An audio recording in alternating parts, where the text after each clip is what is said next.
Welcome to tonight's broadcast where the 2-3 George Wythe Maroons take on the 6-0 Northwood Panthers in a mid-season Hoga-Heagy District clash. Now live from Saltville, Virginia, here is Travis DeBusk, Dylan Hutton, and Corey Johnston for the live pregame and play-by-play broadcast. There's a snap, the fake handoff to Carver. Zach Wright's got a lot of running room. He's down on the edge. He's got a lead blocker. Kent Kessner, he's loose. Touchdown. Give him 6. To Humphrey, he breaks through after a juke. He's got a gap. He's got a lane. He's got 6. Touchdown. Padone in motion. Call's going to keep it. He's got a gap up the middle. He storms into the end zone. Touchdown. Northwood takes the early lead against Marion. Give them 6, boys.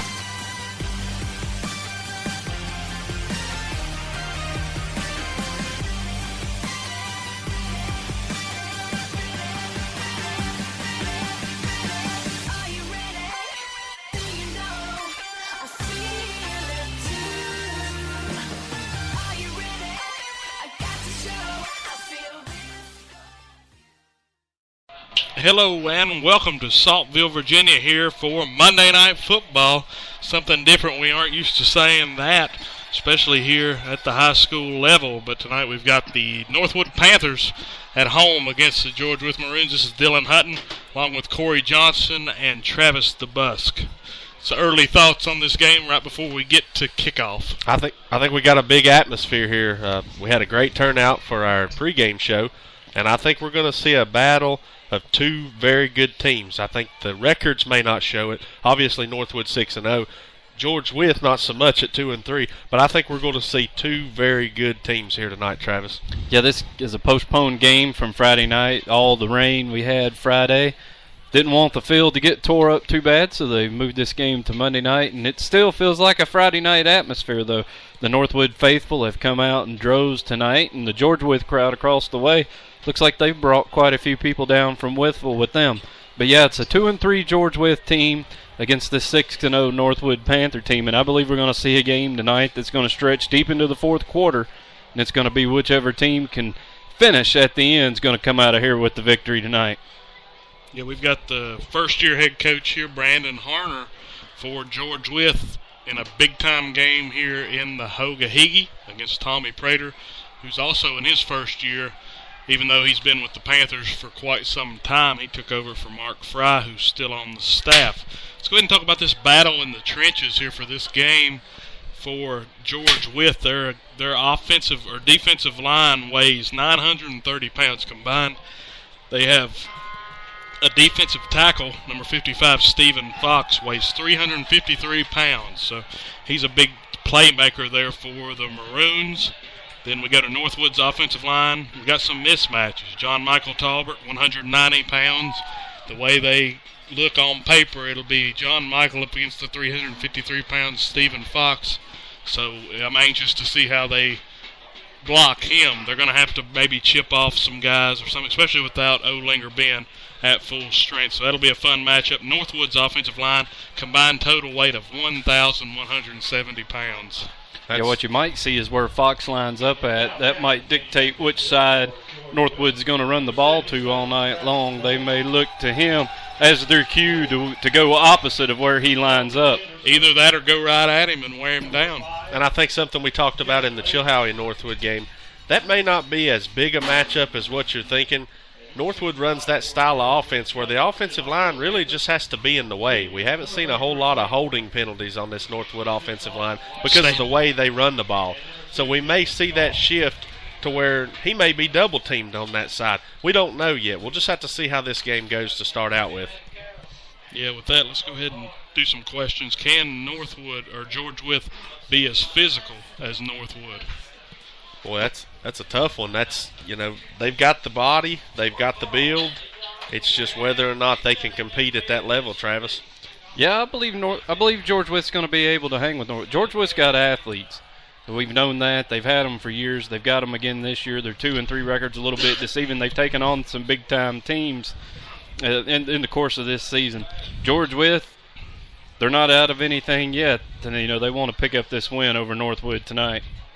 It's time. Let's go ahead and do another question or two. Athleticism or power? That's sort of hitting on what Travis just said, Corey.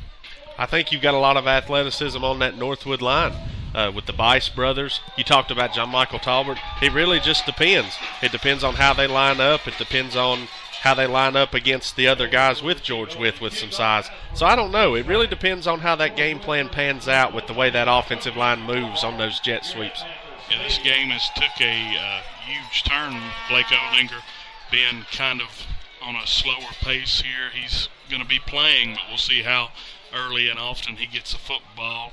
George Wythe won the toss. What they choose to do? They chose to defer to the second half. So Northwood will get the ball first. So we'll see early what they do with Olinger.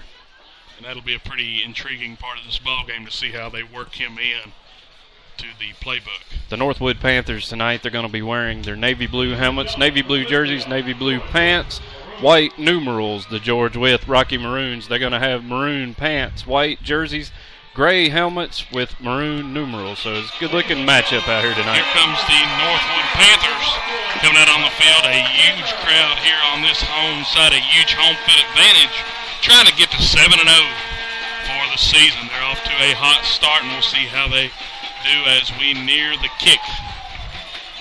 Definitely an amped-up crowd here on a Monday night.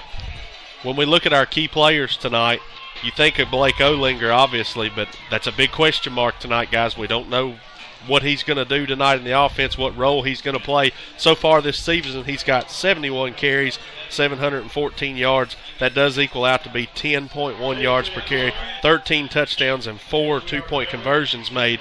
Another one for Northwood, we've got Doan on that side, 70 carries, 697 yards. That's actually 10 yards per carry, too. 6 touchdowns, 3 two-point conversions. And on George Wythe's side, we've got Trey Skeens, 94 carries, 810 yards, 8.6 per carry. You bring the stats. That's what I like about Corey. He's always got the stats. With that, we're going to go ahead and let the national anthem play. We're going to go to a quick commercial break. We'll be right back for kickoff from Northwood High School. The Hogo Game of the Week is provided by Abingdon Equipment, Appalachian Plastics, Big M Farm Service, Carter's Pharmacy, Glade Pharmacy, Political Dogs, Serber & Son. Make sure you watch and listen at HogoGameDay.com. Keep up with all the action in the Hogo. But Marion's going to take over here on the 10-yard line, right in the red zone. That handoff to Wagner up the middle. There's a lot of Warriors in the backfield. Here comes Wagner around the edge, diving in. Touchdown. Like us on Facebook, Hogo Game Day. Follow us on Twitter at Hogo Game Day. And check out our very own website, www.hogogameday.com. A big play here. Saps on the handoff. He breaks loose. He's past the 50, down to about the 35, and he's knocked hard out of bounds by Riley Blevins. So that was a big-time hit by Riley. Listen to our audio broadcast on your mobile device by downloading the Spreaker app through the Google Play Store for Android devices and on the App Store for iOS devices, and search for the Hoagie Heagie Network. All right, welcome back. We're getting ready for kickoff here from Saltville, Virginia. We're expecting a great game tonight as John Smith is set to kick it off for the George Wythe Maroons. We thought earlier that they got the forecast for high winds tonight, but it doesn't look like the wind is blowing any over here in Saltville as we prepare for kickoff, so that might not become a factor throughout the night. So the passing game might be able to open up for George Wythe. George Wythe lining up, getting ready to kick the ball off and get this Hoagie Heagie district battle started. Yep, Doan is back deep along the run with up in the kick. Brennan Turley. Turley's going to field it at the 10. He's coming up past the 20 to the 25, up past the 25, breaks the tackle off to the 30, down at the 30. He's brought down by number 3, Josh Duncan. So Northwood will take over on the 30-yard line. Turley had some good speed on that return. The Northwood cover team, the George Wythe cover team was down there. They just weren't able to catch up to him and wrap him up.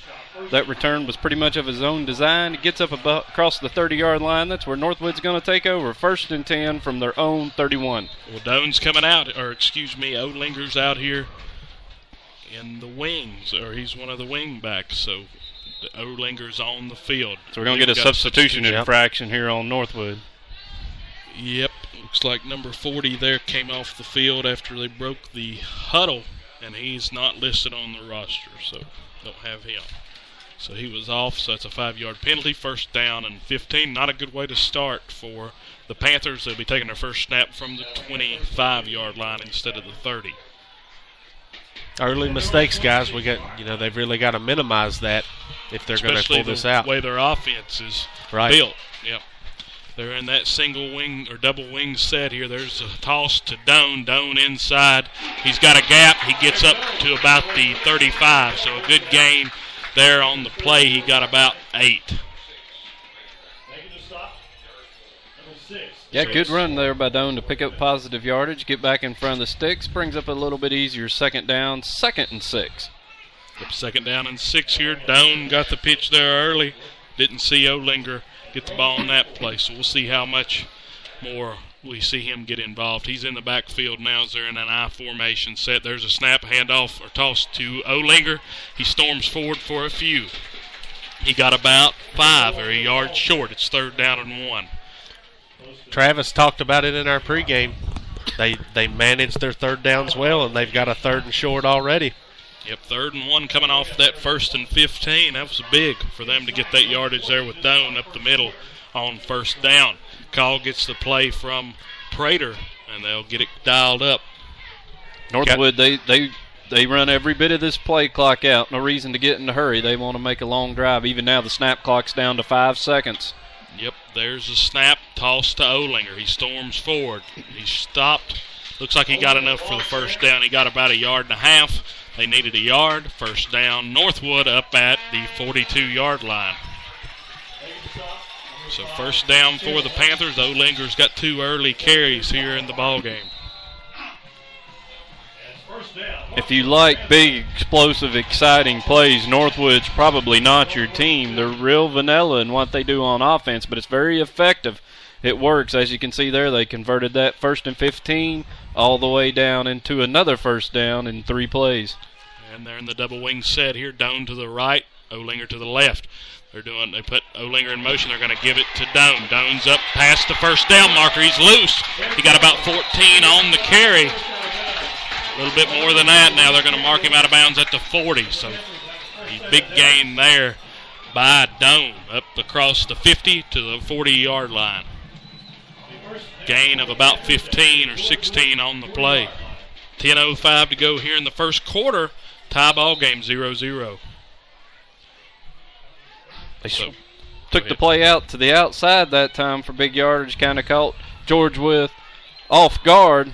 Big play on that pickup for another 1st down. Here's a snap from the George Wythe 40 inside there with the fullback Roberts. He short gain on the play, gain of about 3. Still they're on schedule with the gain of 3. I think this goes with just what we were talking about in the pregame, guys. I think we're going to see a lot of people touch the ball tonight for Northwood. Yeah, and you can see already the way it's going as far as getting Roberts involved, Doan involved. I wouldn't be surprised if we see Turley try to get to the edge here, maybe to the wide side of the field. I think we'll see Call run the ball tonight too, guys. Oh, yeah, he hasn't got a chance to yet, but he runs the ball pretty effectively. They're going to put Olinger in motion, toss it to Olinger. He's up, gain of about 5 or 6, runs over a few guys, got about 2 more yards, so he got about 5 yards on the carry. It's going to be 3rd down and about 2. 3rd and 3. Comes up to another very manageable 3rd down, and of course, for Northwood, 4th down's the same as 3rd down. If they don't have to get it all right here, just pick up a yard or 2. They'll still go for it on 4th down. Yep, 3rd down and 3. So 3rd down and 3 here. Double wing set. Put Doan in motion. Toss to Doan. He's got the 1st. We got about 6 on the carry. He's inside the 30 now, down at about the 28-yard line. Well, about the 27-yard line. 1st and 10, Panthers from the 27. George Wythe doesn't know exactly where to go on defense. A couple of plays, Northwood will just bring it right up the middle, and that's twice we've seen them punch it to the outside for big yardage to pick up 1st downs. And there's a lot of pressure on defensive line. Coach Brandon Blankenship from Patrick. Well, he was from Patrick, and he's now at George Wythe, to get the guys lined up in the right spot, because if you're in the wrong gap there, you can get in big trouble. Call keeps it, gets about 2. Second down and 10, second down and 8. I think you hit the nail on the head there, Travis, on how they run this offense. They've been running that play clock down. They're tedious on how they get down, and they get to manageable third downs. Just another 4 yard run here. They're in another manageable third down, just like what you talked about. Yep, and we still haven't seen a big gain out of Olinger up to this point. Yeah, again, the play clock's going to be down under 5 seconds before they snap the ball. They're going to put Olinger in motion, toss back around to Doan. Doan's looking for a blocker. He doesn't get it. He gets about 5 on the carry. It's going to be third down and 2. So it's third down and 2 from the 20-yard line. So they're inside the Carter's Pharmacy red zone, and we'll see if they're able to get this third down. There's 7 minutes and 30 seconds to go until the end of the first quarter. We got a scoreless ball game here in Saltville.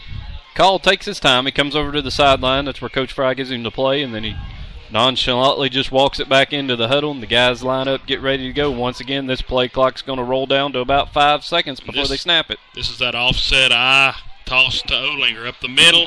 He's got the first down, gain of 4 on the play. He's down inside the 20 now. He's at the 16-yard line. So Northwood's had a very successful drive here in the early going of this game. No sign of George Wythe being able to stop this option up to this point. They're going to call timeout here for an official measurement. So they're going to bring the sticks out and see if they got the first there on third down. Northwood's really committed to this run game plan, and I think we're seeing what we talked about on the offensive line, guys. All they've got to do is be in the way, and they're doing exactly what they need to do. They're controlling the clock, and they're driving the ball down. George Wythe is keeping their linebackers in a little bit tighter than what we've seen any of the other teams that we broadcast on Northwood so far this year. George Wythe has certainly looked at the tape, and they know how to cover. Problem is they don't know which direction the run's going. Northwood keeps it crossed up, and it might be the point in the game down here on this end of the field. Northwood may go to the air here and try to stick one in the corner of the end zone. Well, we've also seen, too, that Northwood bounce it outside a couple times here that we haven't seen. Double wing set here. Northwood's got it down on the 16-yard line, heading into George Wythe territory. They're going to do a round pitch there, but they didn't, or a handoff there to Roberts. Short gain on the play, gain of about 2. So it's going to be second down and 8. So we got a scoreless game, 6:35 and ticking down here as Northwood has had a very productive drive starting at their own 25-yard line all the way down to the 15 up to this point. And all these snaps are sponsored by the Carter's Pharmacy Red Zone. Any Hogo snap inside the 20 is brought to you by Carter's Pharmacy. Down up the middle, he's still carrying guys with him. Gain of about, I want to say 5 on the play. It's going to be third down and 4. The first defender for George Wythe got the Doan and pretty much had him wrapped up at the line of scrimmage, but he just kept those legs churning. Took about 4 more Rocky Maroons to drag him down, but by that point he had already picked up 4 additional yards. Going to bring up a third down and 4 now for the Northwood Panthers. Had one of the Bice brothers pushing him too. Yeah, third down and 4, 5:40 and counting now down as we got a third down from the 11-yard line. Doan goes in motion. There's a timeout call. Northwood's going to take a timeout here. So that was Northwood's first timeout of the half as they're driving here deep into George Wythe territory. We'll be right back after this commercial break.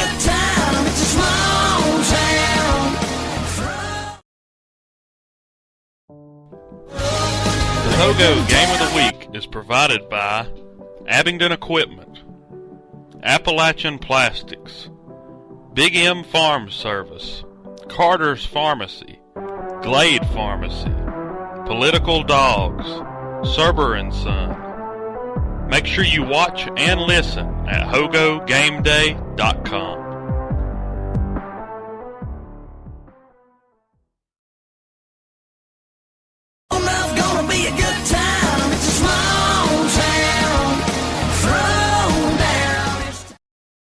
Welcome back to the campus of Northwood High School in Saltville, Virginia, where the visiting George Wythe Rocky Maroons are taking on the 6-0 Northwood Panthers tonight. Panthers getting ready to line up a crucial third down here in the Carter's Pharmacy red zone. It's 3rd and 4 from the George Wythe 11-yard line. So here we are, first. Here's another third down try here for Northwood. Doan is stopped short, it appears. Gain of about 2 on the play on a sweep around the edge.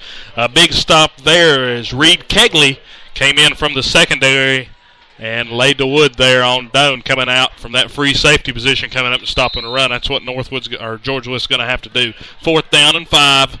No even hinting of going for a field goal here, as Northwood doesn't really go for field goals even after touchdowns.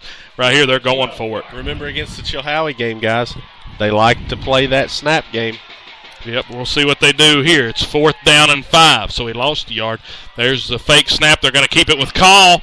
Looks like he stopped short. Big stop by the Maroons. So it looks like George Wythe will take over here inside the 10 at about the 8-yard line. He needed 5. It looks like he got 3. Well, if nothing else, Northwood didn't capitalize on any points, but now George Wythe has to go almost the whole length of the field. They got to go 90 yards to get any points, and look at the amount of time that Northwood run off the clock. But under 5 minutes to go now in the first quarter. But still, for them to drive all the way down and not get any points out of it, it's a big win for George Wythe.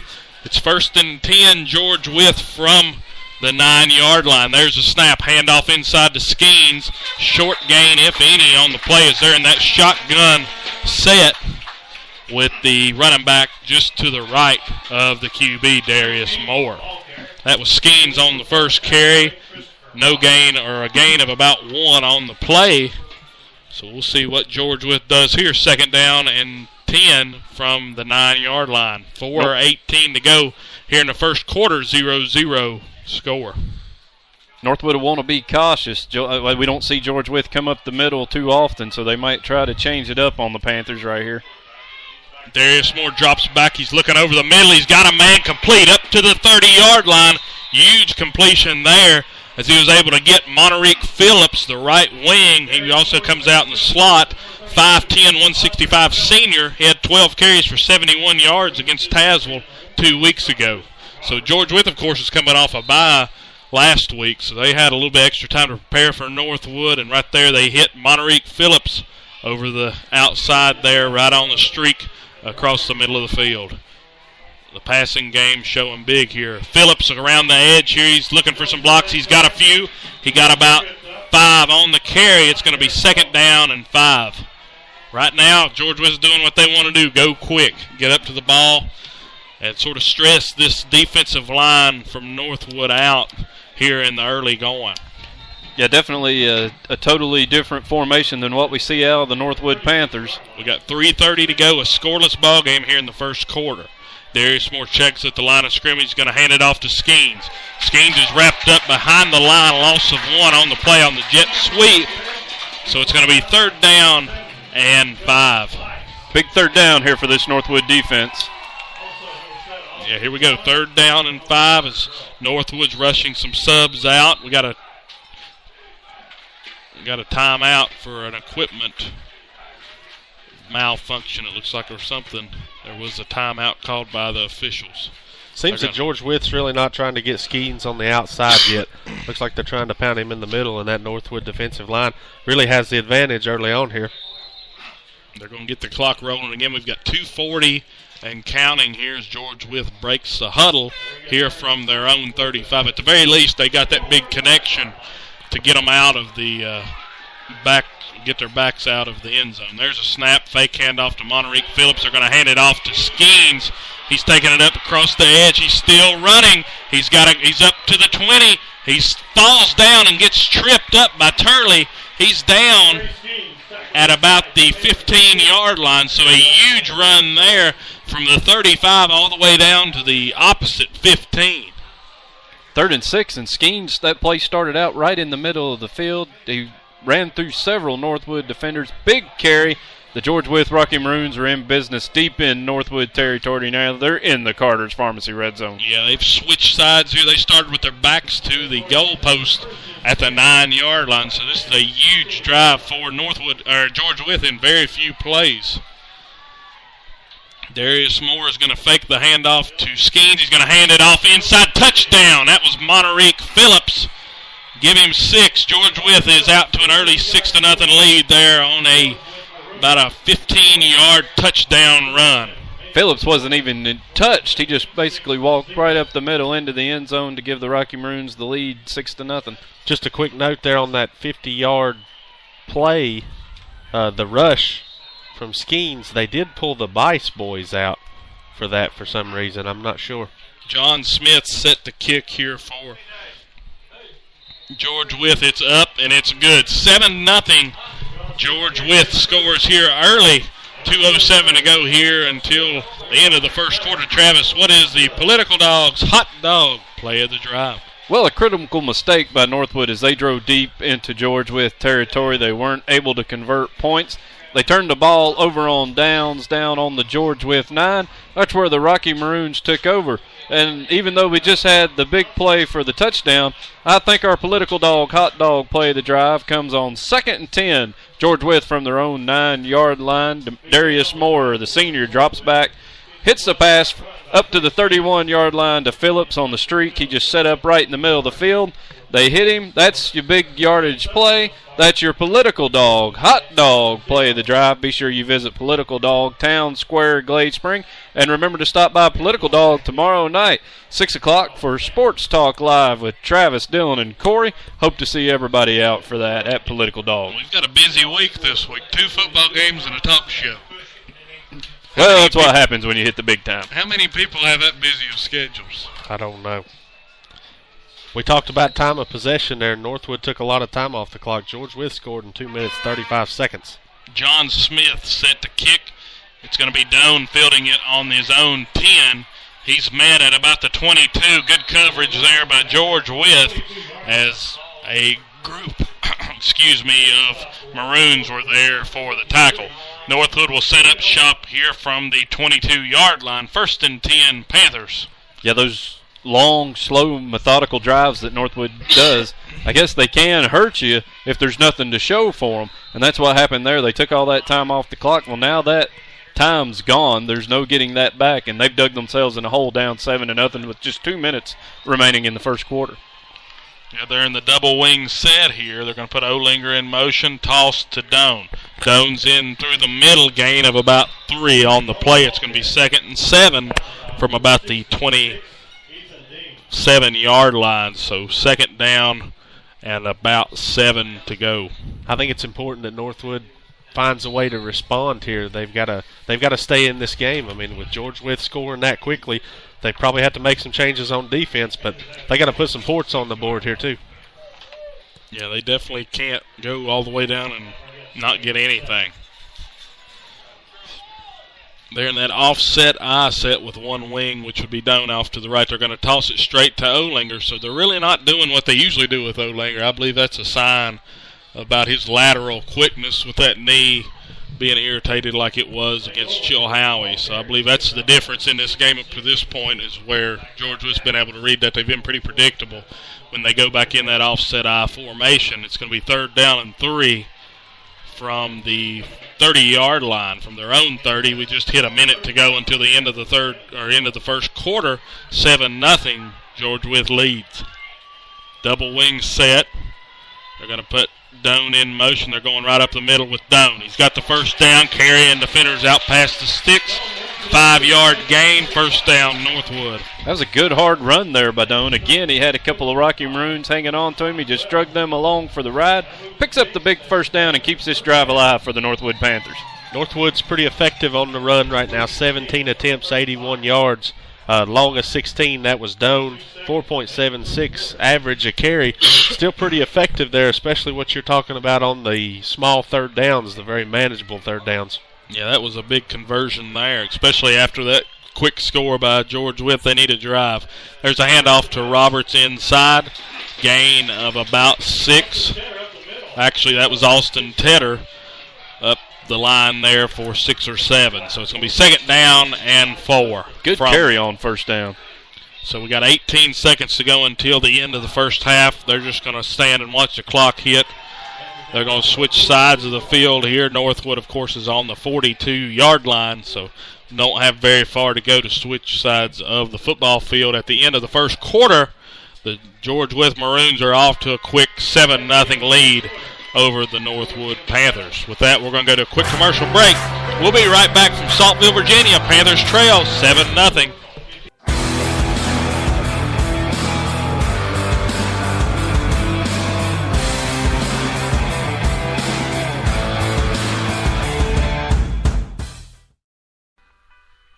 We'd like to thank all of our listeners here on the Hoga-Higgy Network and remind them to stop by HogoGameDay.com for the latest on all your Hoga-Higgy teams.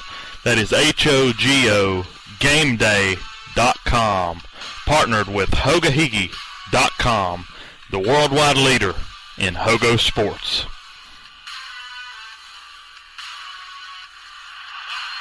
Parts, sales, and service, that's our motto down here at Abingdon Equipment. We have new and used quality farm equipment at great prices. We also have a large selection of salvage, professional service and repair, in-store parts.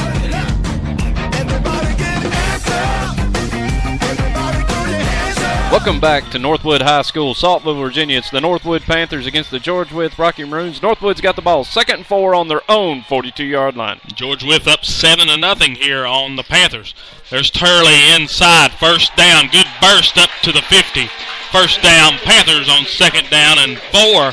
He storms up past the 50 up to the George Wythe territory here on the 49-yard line. So they're right there on the Northwood logo, the big N in the middle of the field with the Panther paw and the breast cancer awareness pink surrounding the N here at Northwood. It's a very good-looking logo right there in the middle of the field. 11:42 to go until the half. Northwood breaks a huddle. They trail 7-0, but they're driving here, and they were driving earlier whenever they were forced to go for it on 4th and couldn't get it. Turley inside spinning up for a gain of about 7. It's going to be 2nd down and 3. So with Turley, you're seeing a huge boost of excitement there, knowing that he has that kind of breakaway speed and very quick acceleration. Yeah, he's got the speed, and he just kind of spun through there like a Tasmanian devil. Looked like 3 different George Wythe Rocky Maroons got their arms wrapped around him. He just managed to spin out, keep those legs turning, and keep going for the big game to bring up a very manageable 2nd down. But he's not a very big guy, 5'8", 145 compared to some of these guys. There's Doan inside. He's met at the line of scrimmage. A big play there. As, let me get a number, that was Tyler Harden, inside linebacker, come up and put a big hit on Doan.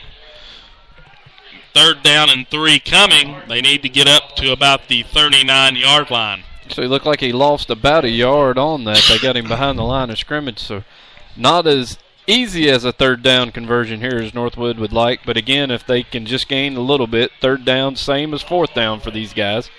Yep, 3rd down and 4. We got a pretty nice crowd here stretching all the way around the stadium.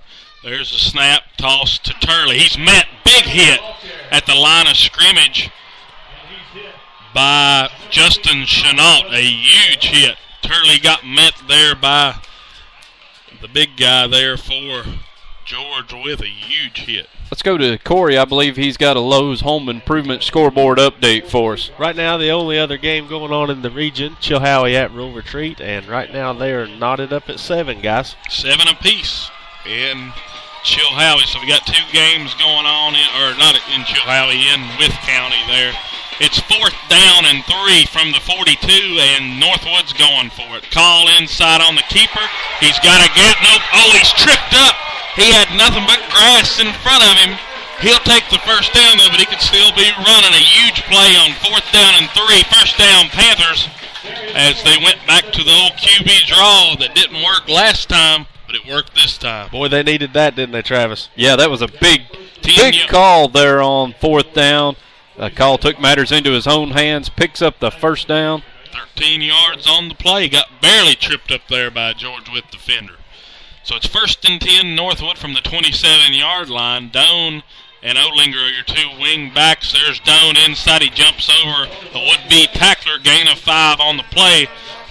Second down and 5 from the 23-yard line. Rasheed Wells was in the backfield that time for George Wythe, and he just got juked on the play. Northwood manages to turn it into another good gain on first down, playing in front of the sticks, 2nd and 5. Second down and 5. 8:52 to go until the half. Northwood trails George Wythe 7-0. We have a player down, shaking up on the play, and that looks like Chenault there for George Wythe. We'll check and see if we can get a number on him. It looks like number 65, but I'm not sure. He may have just taken a cramp. He was stood up 65. Into position, ready for the play to go, and just fell down to the field. So hopefully he's just cramping up, and they can get that taken care of. Hey, to mention that George Wythe scored in a hurry. I think you said their time on the clock. They only took 2 minutes to score the touchdown, right, Corey? 2 minutes, 35 seconds. All right, so that first quarter, 12 minutes of clock time, took less than 20 minutes of actual time. Yeah. George Wythe scored in a hurry. Northwood, when they had the ball, the only time the clock stopped was on the timeout. Just a real methodical drive. You may not get many possessions in this game. There was no dead ball plays in that first quarter, believe it or not. There was no incomplete passes.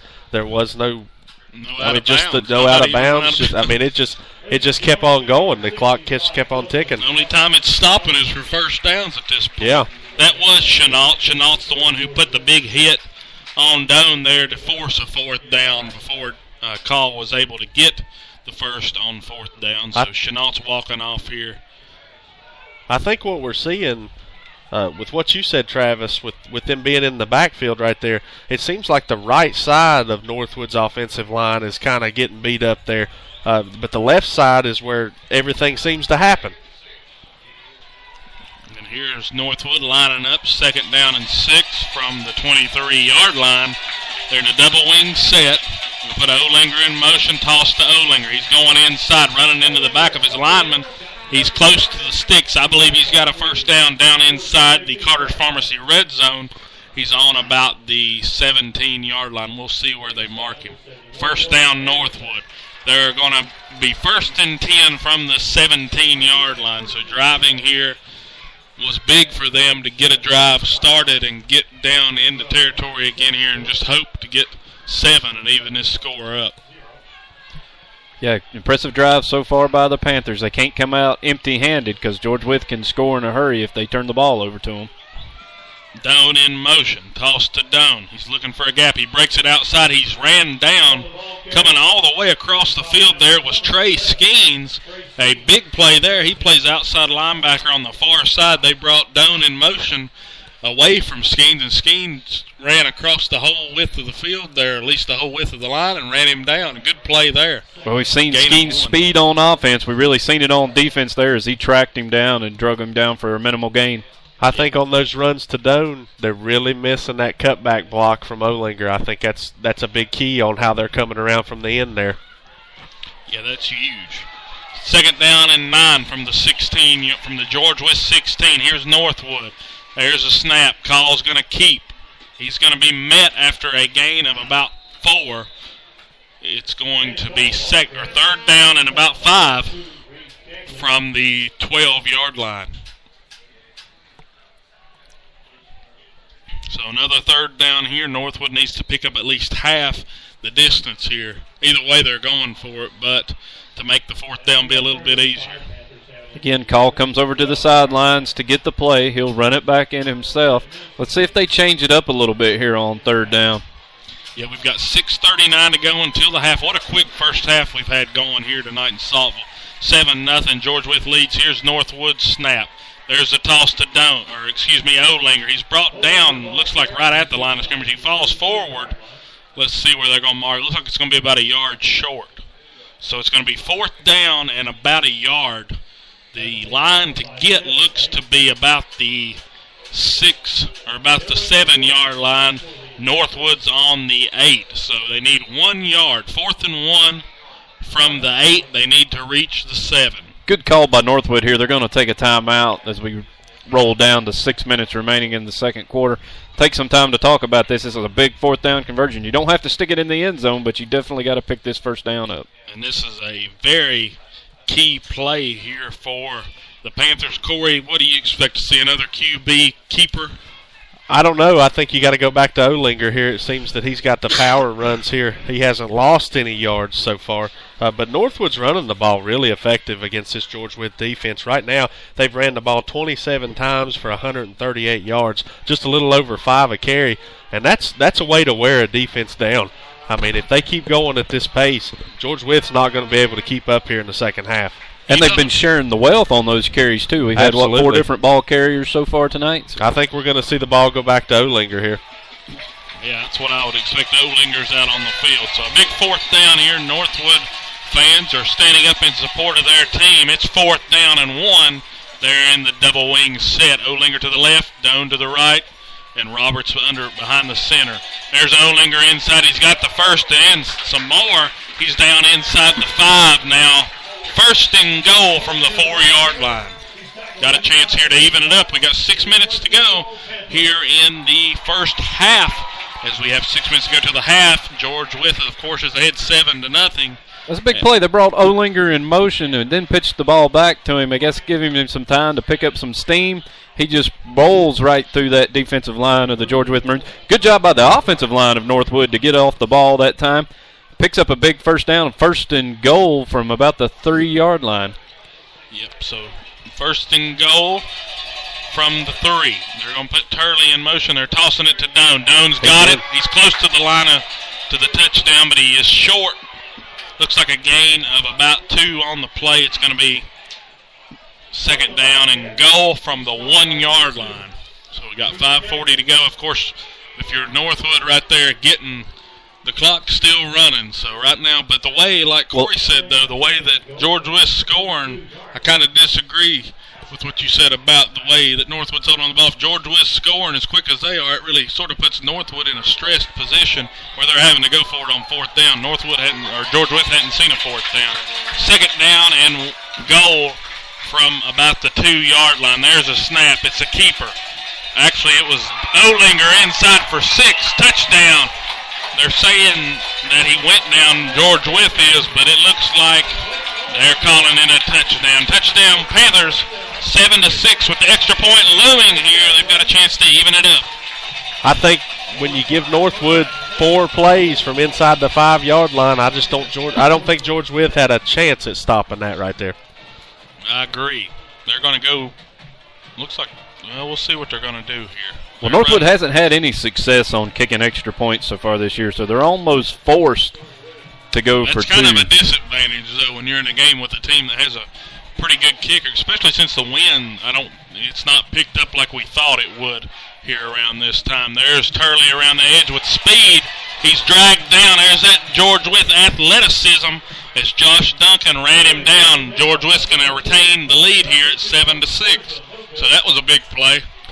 Yeah, that was big. We did a Northwood game over here, the Northwood Marion game over here earlier this season, and Northwood attempted to kick extra points a couple times, wasn't able to convert on either one of them. So we had mentioned at that point that could become a problem as the season went on, and we see that here tonight.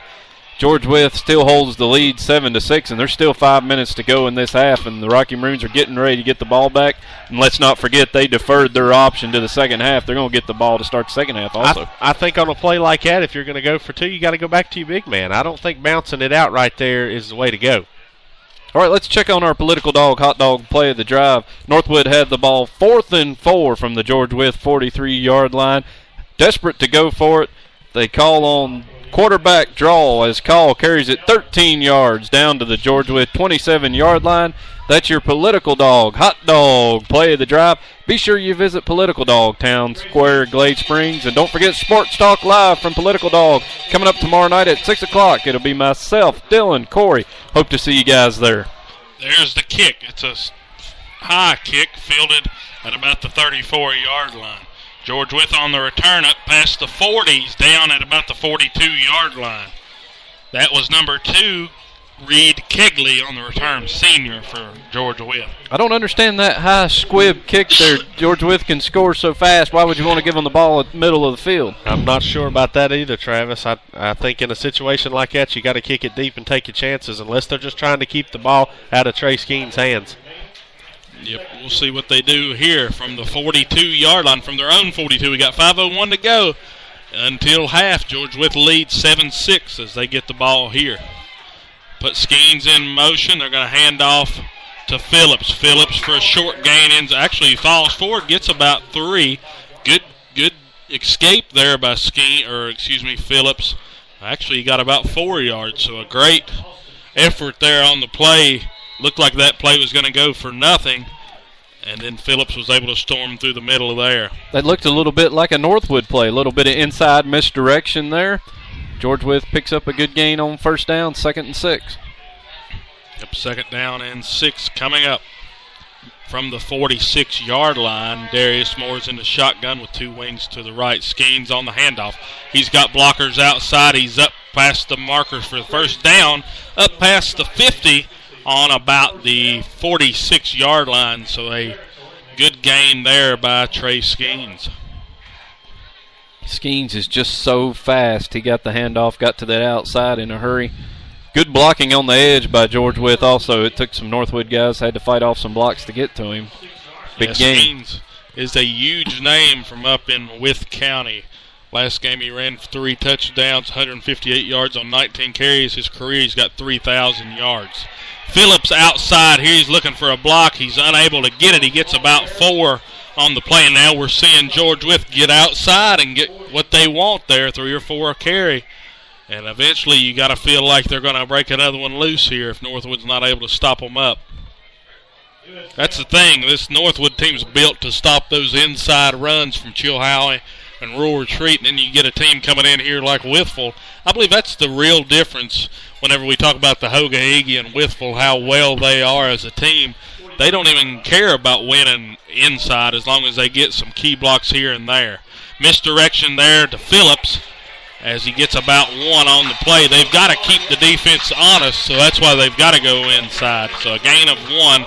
It's going to be 3rd down and 5. We're seeing Northwood jump the snap count there, too. I think they're getting an idea of when the ball's going to be snapped. So you got to watch for George Wythe here to maybe go to a silent count or a hard count and get them to jump there, Travis. Yeah, Northwood was ready. They actually had, if that would have bounced out to the outside, they had it defended there also. So good job by the Panthers. But, yeah, let's see if George Wythe can take advantage of Northwood's anxiousness.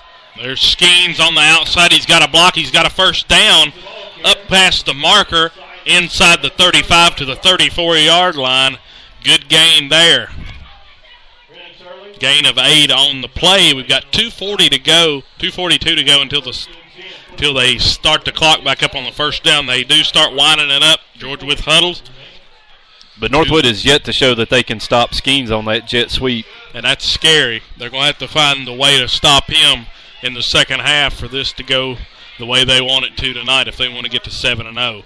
There's Phillips on the fake. Skeens inside. He tripped up, but it looks like he got about 4. So it's going to be 2nd down and 6. So right now, George Wythe's doing what they want to do. Maybe not the short yardage stuff, but they're keeping them honest inside.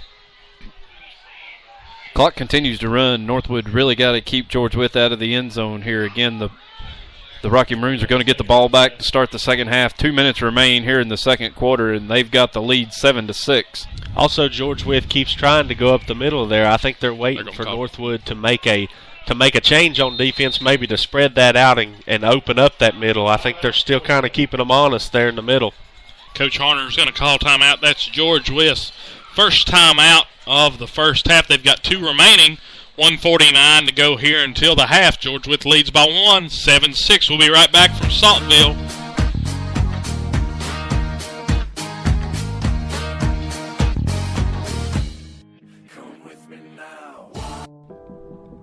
The Hogo Game of the Week is provided by Abingdon Equipment, Appalachian Plastics, Big M Farm Service, Carter's Pharmacy, Glade Pharmacy, Political Dogs, Serber & Son. Make sure you watch and listen at HogoGameDay.com.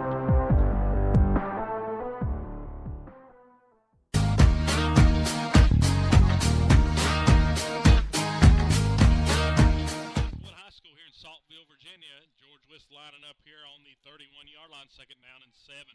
Phillips in motion, handoff around to Skeens. Skeens loses his footing again, and he goes down right at the line of scrimmage, so it's going to be 3rd down and 7.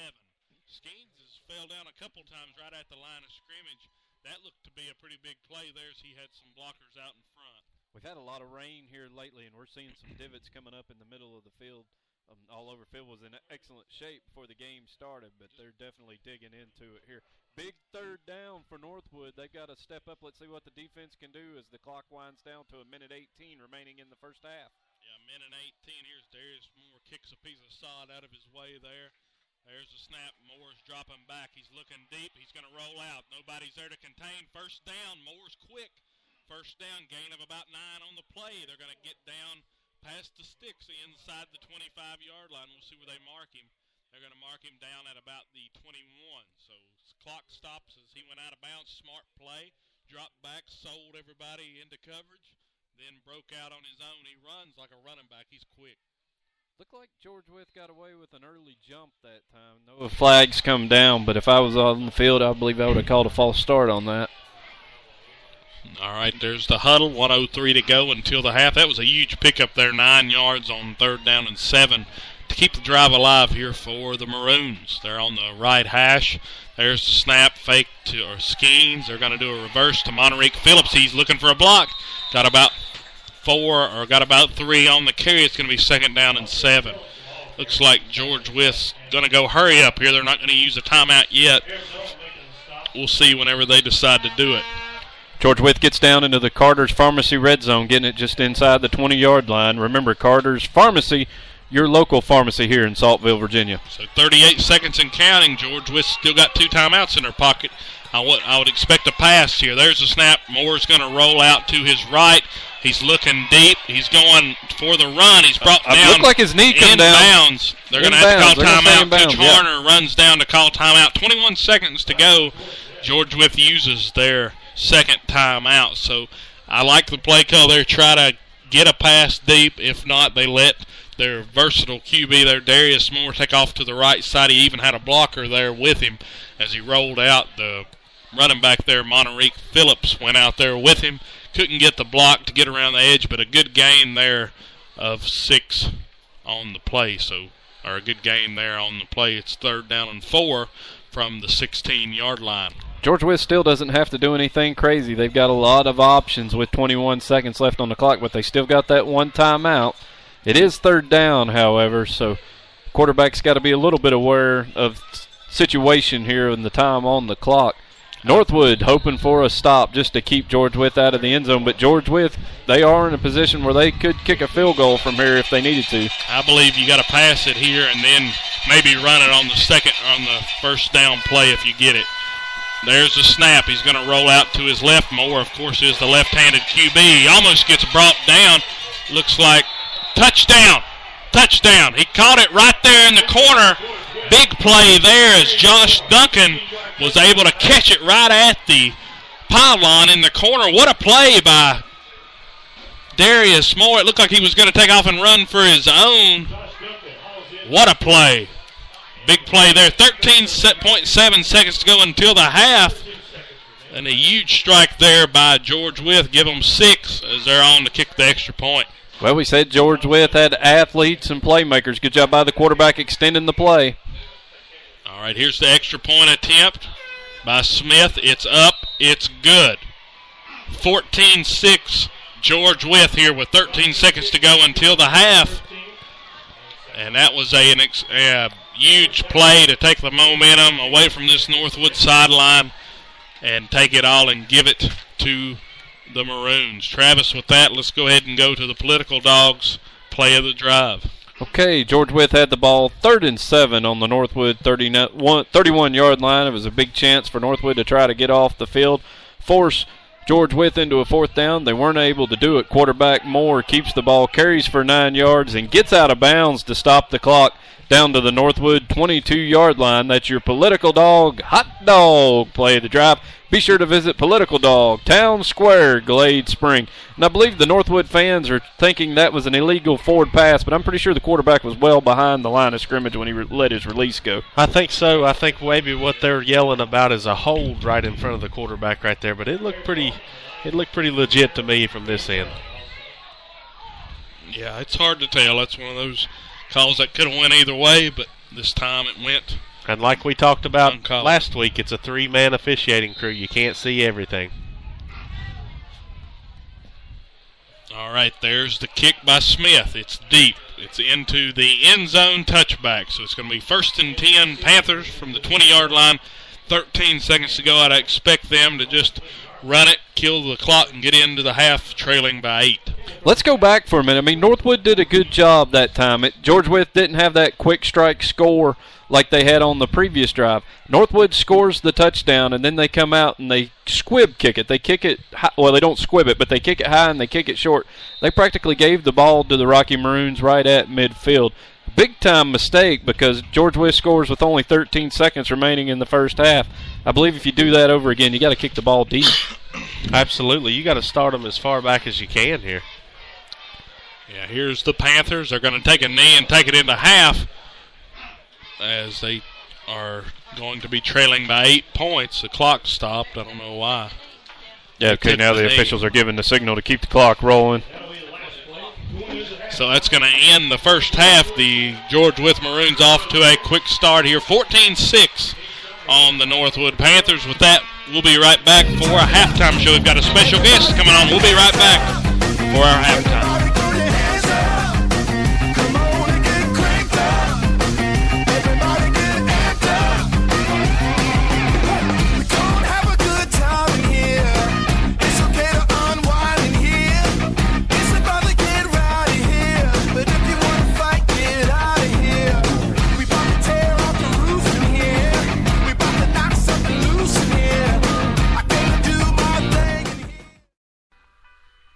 We'd like to thank all of our listeners here on the Hoga-Higgy Network and remind them to stop by HogoGameDay.com for the latest on all your Hoga-Higgy teams.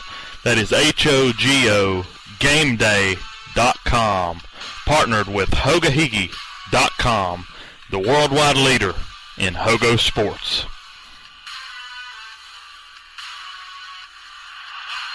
Parts, sales, and service, that's our motto down here at Abingdon Equipment. We have new and used quality farm equipment at great prices. We also have a large selection of salvage, professional service and repair, in-store parts for your equipment. Come on down and see us on Lee Highway in Abingdon, Virginia. Our store hours are Monday through Friday, 8 a.m. to 5 p.m., Saturday, 8 a.m. to 12 p.m. Also, give us a call at 276-628-2372, a proud sponsor of the Hoga-Higgy Network. The Hogo Game of the Week is provided by Abingdon Equipment, Appalachian Plastics, Big M Farm Service, Carter's Pharmacy, Glade Pharmacy, Political Dogs, Serber & Son. Make sure you watch and listen at HogoGameDay.com.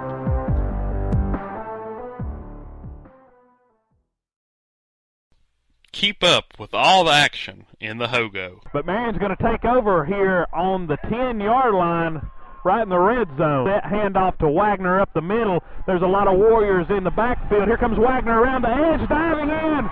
Touchdown. Like us on Facebook, Hogo Game Day. Follow us on Twitter at Hogo Game Day. And check out our very own website, www.hogogameday.com.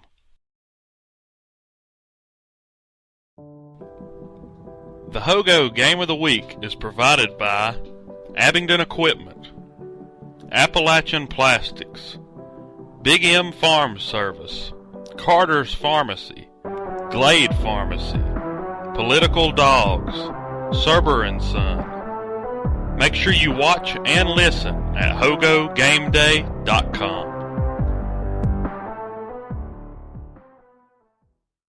You're now listening to the Hogo Halftime Report, powered by Abingdon Equipment. We will receiving scores from every Hogo team across the district. All right, welcome back here for Hogo at the Half. This is Dylan Hutton. We've got a few special guests here. George Wythe leads the Northwood Panthers 14-6 here at the half. Northwood has done a good job running the ball, just haven't finished a few of their drives. We've got a couple special guests here. Patrick Henry, defensive coordinator Tim Burke, and Patrick Henry head coach Mark Palmer. The Rebels are off to a hot start, 2-0 in the Hoga Higgy for the first time in a long time. How you guys doing tonight? Doing great, Dylan. How are you doing? Good, Dylan. It's weird seeing a Monday night Hogo football game, isn't it? Yes, it is. Are you taking advantage of the scouting as far as tonight? Trying to. Y'all aren't nervous, are you? We haven't done two coaches together, so this is new. Hey, you give me a microphone, I'm going to talk. Oh, I know. We're Now, not run past halftime. Now, let's go back and talk about that Holston game, and let's go back and talk about the Rural Treat game, too. Two great offensive performances up to this point as far as since the first game of the year. The offense has been very good. Defense hasn't played bad either all year. Well, we're pretty consistent both sides of the ball. We have played much better defense than we have in recent memory. Coach Burke's doing a great job with that. The kids are believing in the system, and you know, it's you play defense, you got a chance to win. Yeah, Coach Burke, what are some changes that you see in your team's defense this year from years past? Yeah, I think we're getting to the ball a whole lot better. Playing our fundamentals, reading our keys, and when we get there, we're making good, solid tackles. Yeah, linebacker play right now has been pretty impressive with what I've seen. Graydon Williams in that secondary with 2 interceptions. He's really came alive and been more physical this year from what I've seen from him. He's been physical as a wide receiver, too, going up and getting more stuff. Makes it pretty easy for Zach to have somebody to lob it up to on that far side. Yeah, sure does. You know, how many kids are 6'5" outside at receiver or a defensive back? So Graydon's doing the things we've asked of him. He making some good catches. He made a really fabulous one-handed catch up our sideline Friday night. And, you know, we're running the ball well. A lot of kids are involved. You know, we've had probably 6 or 7 kids catch the ball from Zach this year. We've had 14 kids carry the football, so our offense is moving the ball well and being pretty consistent. Let's switch back over and talk about the defense a little bit more in linebackers with, who am I trying to talk about? Grant Ramey and Dakota Humphrey, Andy Cuddy, and all those guys. Yeah. Who's the other one? We got a 4-4 set, so or is it? Well, we have 2 outside linebackers. 2 outsides and 2 inside. Andy Garrett and Johnny Reichler, so you know, they've done a really good job of doing what we ask and getting to the ball and playing off their blocks. Yeah, Grant was really good in the Rural Retreat game, had the interception there just after the half, then was able to get a fumble recovery, so that was real big. It was. You know, when we create turnovers, we do a lot better if we're creating those turnovers. So, you know, that's the one thing we've been trying to really work on the last couple of weeks. Coach has been working with them, stripping the ball and, you know, being physical at the point of contact. Yeah, I think we're seeing a team right now that's winning the line of scrimmage battles. In years past, it seems like we've been getting beat up front, and that's where plays start, especially in the district where these teams like Rural Retreat, I think that really showed how much this Patrick Henry team's come along, because Rural Retreat used to be able to come into Patrick Henry and, well, Northwood for that matter, and just come in and if you own the line of scrimmage, you're going to have an advantage in any game, but especially to know that your team can hang up there, that lets your linebackers, it frees them up because your defensive line is doing so well. Yeah, the defensive line has done a really good job lately, you know, getting in a push and, you know, fighting across the block and keeping their leverage. And you guys, you've switched out. You switch out a lot of guys, too, on that defensive front. We try to rotate some and keep them fresh, yeah. And that keeps everybody fresh for the whole game long. This week, of course, you're going to get Marion coming off a bye. What are some things going into that one? You got to hold Sam Wagner, Riley Blevins, and Hunter Leffler, not to mention everybody else, but those are just 3 names. Yeah, we've got our hands full this week, that's for sure. Wagner's a tough back. We're going to have to corral him and try to keep him in check, but a kind of back like that, you're not going to keep him in check all night. We just got to try to hold his big gains.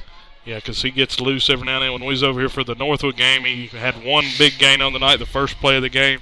He got him up past the 50 inside Northwood territory, and after that it seemed like Northwood shut him down. So what are you looking at offensively? You think it's going to be a high-scoring ball game, or what do you feel like looks better for your team? Do you think a high-scoring game, or do you want a low-scoring, nasty win? We don't ever want to get in a high-scoring game. I mean, for us, we want to score points and try to shut people out. But, like Coach Burke said, offensively, they do some things and have some playmakers that we're going to try to slow down. And offensively, we can help ourselves out if we can control the line of scrimmage. We can run the ball.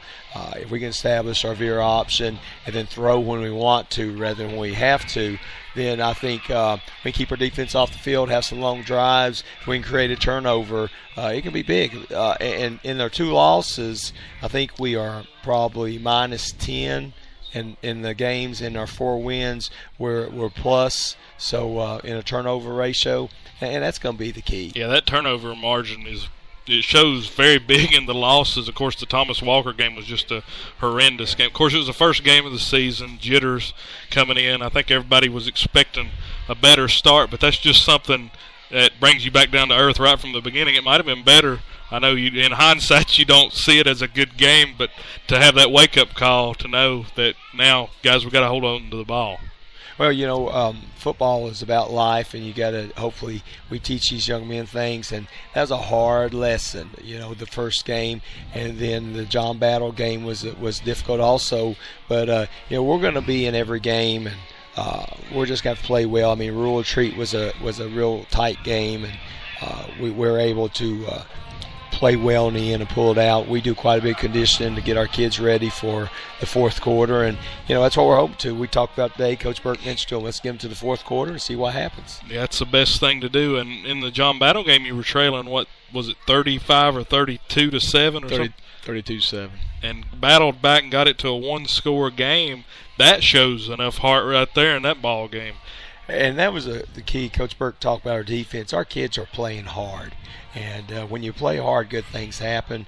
And he's got the defensive guys playing hard and flying to the football, and we're starting to create turnovers. So, they've been a much improved unit. Yeah, the big change in that Holston game, I came and watched that one, and it was a foggy night, but Holston likes to hit a lot of those slants over the middle. Where in the first quarter, y'all were ready for it. And Dakota Humphrey came up and laid the wood on a kid. Looked like he was going to catch the ball, and then Dakota came up and just completely knocked the ball out, knocked the player down. It was a huge hit. You could hear the pads pop, and they didn't go over the middle much after that. So that shows that, hey, we're Patrick Henry. We're not here to – and it seems like the Holston games in years past, it might have been an equal game, but it just seemed like there was something mentally. I don't know if it was because Milhorn and Barlow were there and you just knew that they were going to come right at you. But this year it seemed like Patrick Henry was like, okay, we're getting tired of this. We're ready to assert our will on you all instead of vice versa. But with that hit across the middle, I'm sure that got you excited. Oh, yeah. Well, Dakota hit it from the backside, and Grant was sitting in the middle waiting on that slant, and Grant's the one that actually – Grant. Yeah, he initiated that Dakota initiated the contact, but Grant just absolutely unloaded on him, and, it was pretty That seemed nice like to see. the point where the game was just like – you were just like, we're not going to let you do that all night. That sort of put them – Yeah, we've been waiting for that for quite some time, and, to see that, and we talked about it today, and hopefully the kids will – when they start doing that more often, we'll have a little more excitement. I mean, I don't know if we knew how to react to that. I mean, got everybody. The crowd was going nuts, but the kids Coach Palmer went nuts. I don't know what he did. I don't know what happened. Much there, but he went A.J. Johnson with maybe Tito Ortez on him, but the kids, they're going to feed off of us, and we've been pretty excited the last 4 weeks, and they're feeding off us, I think. So we'll just keep trying to keep them going. You're here watching your old buddy Brandon Blankenship down there. His defensive line's had a pretty good game up to this point, giving up some big runs, but it's hard. As a defensive coordinator, what do you have to do to stop Northwood? They run the ball, but it's so much different than any other team you play. Yeah, I mean, when they go shoe to shoe, and they're great at doing what they do. I mean, they're going to physically wear on you, and you just have to try to hold on and hopefully cause some turnovers and hopefully get them in fourth down and long. But, it's very difficult to do with the way they run that offense, and they're extremely good at it, and they're physical up front, and you just hope to limit their big plays and but they grind on you, and I mean it takes its toll. So you just have to try to do the best you can to get them in, third and long, fourth and long, if at all possible. If you can, it's hard. The way you don't think they're moving the ball, but 3 yards, they're right on schedule. 3 yards on first down, 3 on second. They're looking at a 3rd and 6. They're going to go for it on 4th regardless. So that's big. What do you see from this game? What would you like to see in the second half? As far as if you were the coach, let's say you're the coach for Northwood, what are you doing? You've got to come out and you've got to get a stop right here at the beginning. How do you stop Trey Skeens and Monterique Phillips for George Wythe? I think that's what everybody's trying to figure out at this point. Just trying to contain those guys, and they like to get outside. They like to get on the perimeter with that speed, and at any time, either one of those guys can take it to the house. So you just try to contain them and limit their big plays, and try to get off the field as best you can. But it's difficult to do with that misdirection and that speed they have outside. So hopefully you can keep them contained, keep them to short yardage, and play from there. What do you think as far as stopping or slowing them down? I guess that's the key with both offenses, that they're so on opposite spectrums of what they do. One wants to pound it, one wants to get to the if you can make them drive the length of the field, which George Wythe has done twice, and out of those 2 drives, they only got 1 score from Northwood, I'm speaking of. But Northwood's give up a few more big plays to George Wythe, and if they can shorten the game and make them get 3 yards or 4 yards and get a punt out of that, get back a chance tied up, that's what you got to do. You got to keep the ball in front of you and not let them have the big plays. Yeah, looking at this George Wythe team tonight, it's hard to believe that they're 2-3. They look like the old George Wythe teams of the past. Yeah, they are. They're running their counters well. They're getting on the perimeter, and they're showing that speed that George Wythe normally has. So yeah, up to this point, I believe we're in for a good second half. George Wythe leads Northwood by 8 points. Thank you all for coming by. We'll be at Patrick Henry this Friday. I keep wanting to say next week. We're on a short week. Monday Night Football. Coaches are on a short week too, but at least you're getting to scout and look. You haven't played either of these teams yet, so that plays into your all's advantage. I know Chilhowie's here watching George Wythe. Right. So those are 2 games coming up this week. Chilhowie and George Wythe, of course, is on Friday night too. So with that, though, thank you for joining us, Coach Palmer and Coach Burke. Dylan, thank you for having us, sir. Thank you. We'll get ready for the start of the 3rd quarter coming right up. We'll be right back after this commercial break. Thanks. The Hogo Game of the Week is provided by Abingdon Equipment, Appalachian Plastics, Big M Farm Service, Carter's Pharmacy, Glade Pharmacy, Political Dogs, Serber & Son. Make sure you watch and listen at HogoGameDay.com.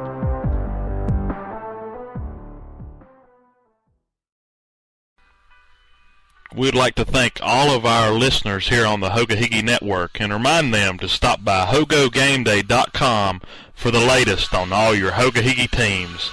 That is HOGO GameDay.com, partnered with HogaHiggy.com, the worldwide leader in Hogo sports.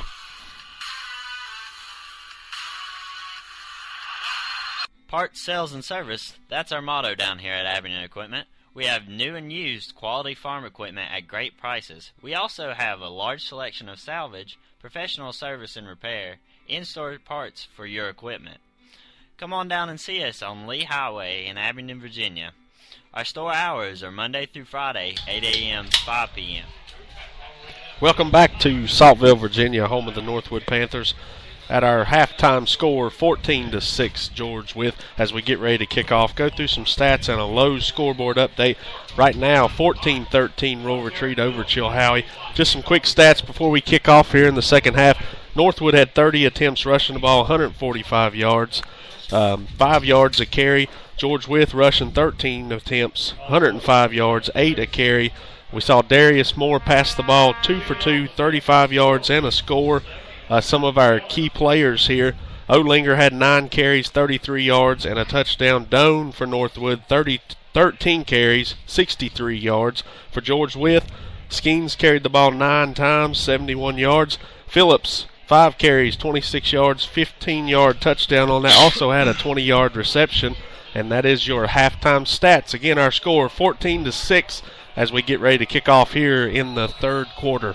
Austin Tedder set to kick off here for the Panthers. Short kick at about the 25-yard line. It's fielded by a Maroon. He's up past the 30 to the 40, up to about the 39-yard line. 1st and 10 Maroons here as they lead by 8 points, 14-6. A fresh quarter here. The third quarter has just begun, and Northwood really needs a stop here. Yeah, Northwood can ill afford to give up a touchdown here. The clock's not in their favor the way their offense works. If they go down 2 full scores here, they may have to change their game plan up a little bit and start throwing the ball a little bit more. That was a question from a fan there, a text in there. How many points does Northwood go down before they have to start passing?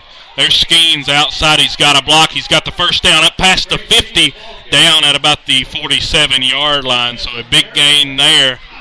Gain of about 13 on the play. First down, Maroons into Panther territory. Northwood comes out, makes quick work of it there. Picks up a big first down. Skeens on that hard run to the outside. 11:38 to go here until the end of the third. 14-6, George Wythe. There's the snap. It's Phillips outside looking for the edge. He's got a seam. He's brought down there by Panther. Gain of about 5 yards on the play. 2nd down and 5 from the 43-yard line. And I'd like to go ahead and thank Coach Palmer and Coach Burke for coming up and giving us a little interview there at the halftime show. Patrick Henry, defensive coordinator Tim Burke, and head coach Mark Palmer coming up and taking time out of the game to come up and talk to us. Good scouting for the Rebel coaches tonight on a Monday night. Skeens on motion. He's going to keep it. There's a flag on the play. Skeens has a first down gain of about 16 on the play, but there, of course, is a flag, so we'll see if this one's coming back. I don't know if this is going to be a motion penalty on George Wythe or a neutral zone infraction on Northwood. Yeah, here we go. To me, from my end, it looked like maybe Northwood lined up off sides on this near side to us here. It's going to be deferred. The penalty will be deferred most likely after a 13-yard gain. You wouldn't just take the... No, it is a motion penalty against George Wythe. Yeah, I've seen the same thing you did, Corey. It looked like I thought Northwood was lined up in the neutral zone there, but it's a formation penalty or a procedure penalty against George Wythe. Back them up. Back them up all the way to about the 48-yard line. So that was a huge penalty. It's going to be 2nd down and, or excuse, it should be. Yeah, it's going to be 2nd and 10. It's going to be 2nd and 10. So 2nd and 10 from the 48. 10:40 to go in the third quarter.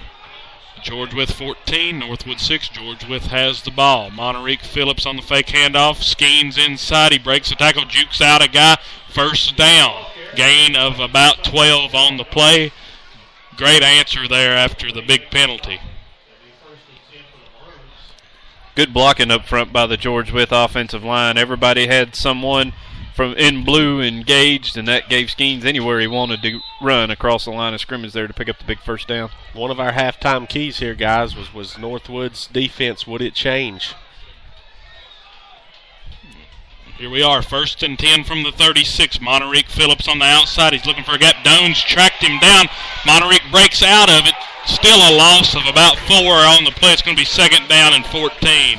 Good pursuit by the Panthers that time to pick up this tackle behind the line of scrimmage. A loss of about 5 yards for George Wythe. Going to bring up a 2nd and 15. So we're on the 40. George Wythe is in Panther territory here from the Panthers' 40-yard line. 9:44 to go in the third.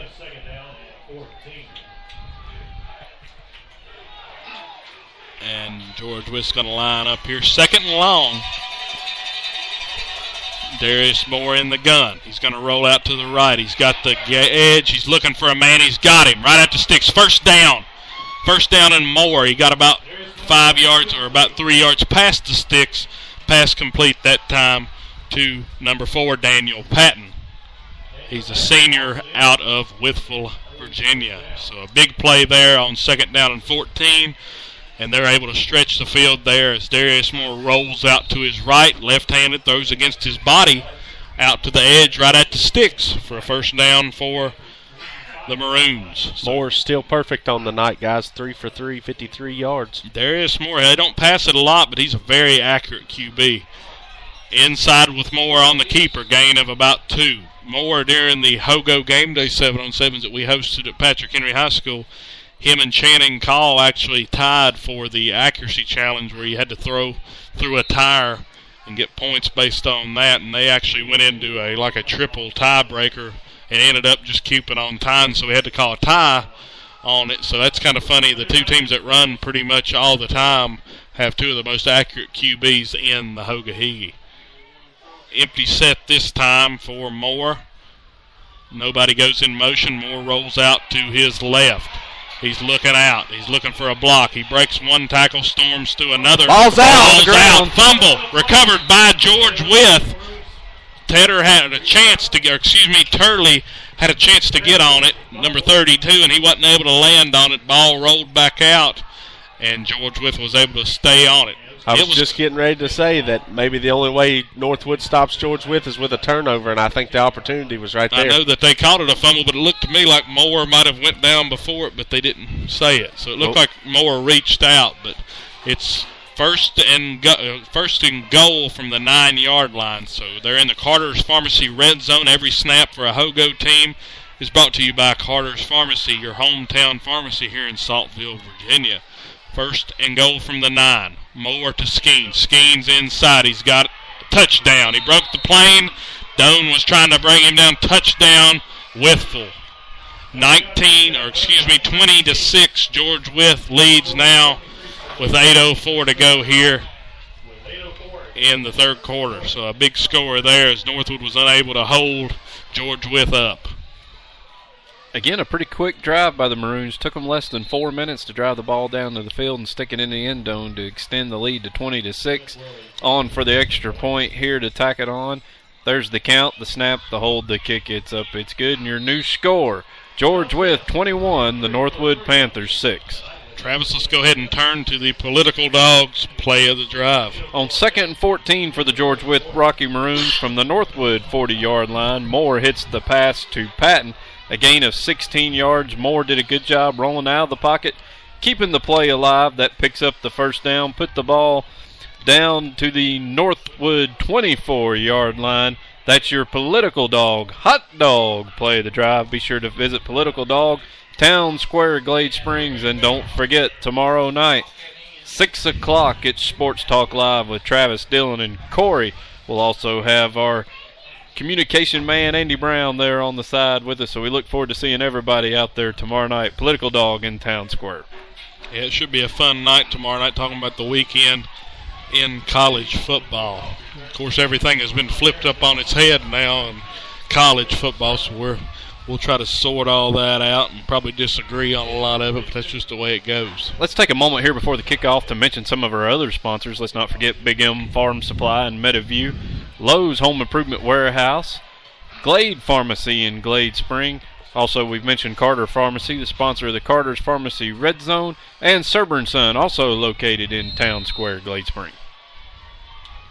Ford on for the kick. He's kicking deep. Kicks it down to about the 10-yard line. It's going to be fielded by Doan. Dropped by Doan. Sort of had to take his eyes off it. Big hit on the 15-yard line, so Northwood is backed up to start their first drive of the second half. Good coverage there downfield by George Wythe as Kane Owens, the sophomore, came in and laid the lumber there on Olinger. I think something we got to look at here, guys. Can Northwood really speed up their offense here? I think taking all this time off the clock may play to a disadvantage to them now. Down 15 points, you kind of got to speed it up here. You got to score quickly and somehow figure out a way to get that ball back. We haven't seen Northwood go to the air, not the first time yet tonight. They may be time for them to start thinking about it. And they are. Double wing set. They drop back to pass. Calls under pressure. They're coming after him here. They're going to get him. It looks like a short gain on the play, if anything. Let's see. Might have actually been a loss. Let's see where they're going to mark him. The sticks are on the far side of the field, so we'll have to see where they mark it. I believe he gets back to the line of scrimmage. Yeah, Yep. maybe about a half-yard gain. Yeah, about a half a yard gain. It's going to be 2nd down and 10. So Northwood really needs to get something started here in the second half. 7:25 to go here in the third. 21-6. George Wythe leads. Northwood has the ball here on the 16-yard line. Doan in motion. Pitch to Doan. Inside he goes. He's upended by Reed Kegley after a gain of about 4 on the play. So it's going to be 3rd down and just about 4. But we're not brain surgeons. I mean, George Wythe's going to pick up on the same thing we did. We know they also know Northwood's going to have to change it up a little bit. What they did all through the first half isn't going to necessarily work. They can't abandon the run completely, but they are going to have to try to hit some big plays. There's the snap. Olinger inside, short gain. They're doing a good job at containing Olinger to just short yardage runs. It's going to bring up 4th down and 4. And this is huge right here for Northwood. What do you do? Backed up into your own side of the field from the 21-yard line. I believe they're going to do the smart thing and punt it and try to play some defense. Yeah, but right now this is a huge point in the game. 6:14 to go in the third quarter, and they trail 21-6. They're set to punt here as Darius Moore's back deep to return. He's standing on about the 50-yard line. So we'll see what kind of return that they can get here on the play. There's a flag down. We got delay of game on Northwood. So that's going to back them up even further. So 4th down still coming. I think what happened on that, Northwood doesn't punt the ball a whole lot. They're usually in those 4th and manageable. They had a hard time getting all their personnel onto the field. It was, by the time the last guy got out there and lined up, there was only about 5 seconds remaining on the snap clock. So John Michael Talbert with his feet on about the 4-yard line. Low snap. He gets the punt off. Darius Moore stretching out to his right. A good punt. It's going to be downed right at the 45-yard line. So it's going to be 1st and 10, George Wythe from their own 45-yard line. Got 5:45 to go. 21-6. George Wythe leads. They get the ball right after this commercial break. We'll be right back. A big play here. Snaps on the handoff. He breaks loose. He's past the 50, down to about the 35, and he's knocked hard out of bounds by Riley Blevins. So that was a big-time hit by Riley. Listen to our audio broadcast on your mobile device by downloading. All right, here we are. George Wythe, Skeens inside, gain of 3. Corey, you got a score update before the next snap. I do. Lowe's Home Improvement scoreboard. Rural Retreat leads 21-13 over Chilhowie at halftime. That is the only district game we have going on tonight besides this one, and we're looking at 5:28 left in the third quarter here. George Wythe leads 21-6 over Northwood. So that is the score over there. 21-6 here in Saltville. 5:16 to go here in the third. Monterique Phillips outside looking for a block. Doan makes a good play coming and breaking away from a tackle. Short gain, if any, on the play. Looks like he got about a half a yard. Looks like we got a holding penalty on here, too, against George Wythe. Okay, we'll see what the call is, if so. So if they accept it, it's going to be 2nd down and about 13. If they deny it, it's going to be 3rd down and 8. What do you do? Man, I think you got to take it here. I think either way, George Wythe is throwing the ball, whether it's 2nd down or 3rd down and long. But they've been very efficient. Like I said earlier, I think the down is a lot bigger than the yard, though. But they're going to take the penalty. I believe I would take the 3rd down and 8. It is 10 yards, though. It's not like it's just a little dinky 5-yard penalty, I guess. And I'm not sure they could stop a 3rd and 8 right now with the way they're passing the ball. He's 3 of 3, 53 yards already with a 15-yard strike. That's a 5-yard. So it's 2nd down.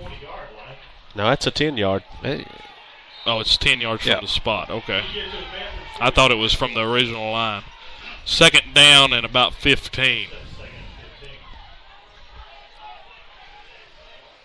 Darius Moore's going to roll out to his right. He's got plenty of grass in front of him. He's way in front. That's an illegal forward pass. Yeah, illegal forward pass. It's going to be a touchdown for George Wythe, but it's going to be an illegal forward pass as Monterique Phillips runs it in for 6.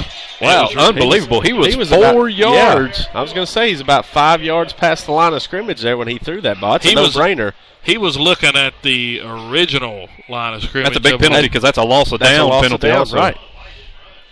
That's huge. He should have just kept it and ran it right up. He could have got about 10 yards there just by running it and set them up with a 3rd down and manageable. Instead, now it's going to be a loss of a down. It's going to be 3rd down and whatever else you end up with here on the penalty. And that's the same exact pass play that they ran to pick up the 1st down here in Northwood territory, guys. But that's a huge penalty there. You got to know where you're at on the field, especially as a quarterback. This could be a big turn for Northwood if they can hold here. So now it's 3rd down and 20. You got to look for these Northwood defensive backs to step up right here. Everybody, I think we're looking at a pass play here. I could be wrong. And Northwood could be wrong, especially if they play that pass. We'll just have to see how it goes here.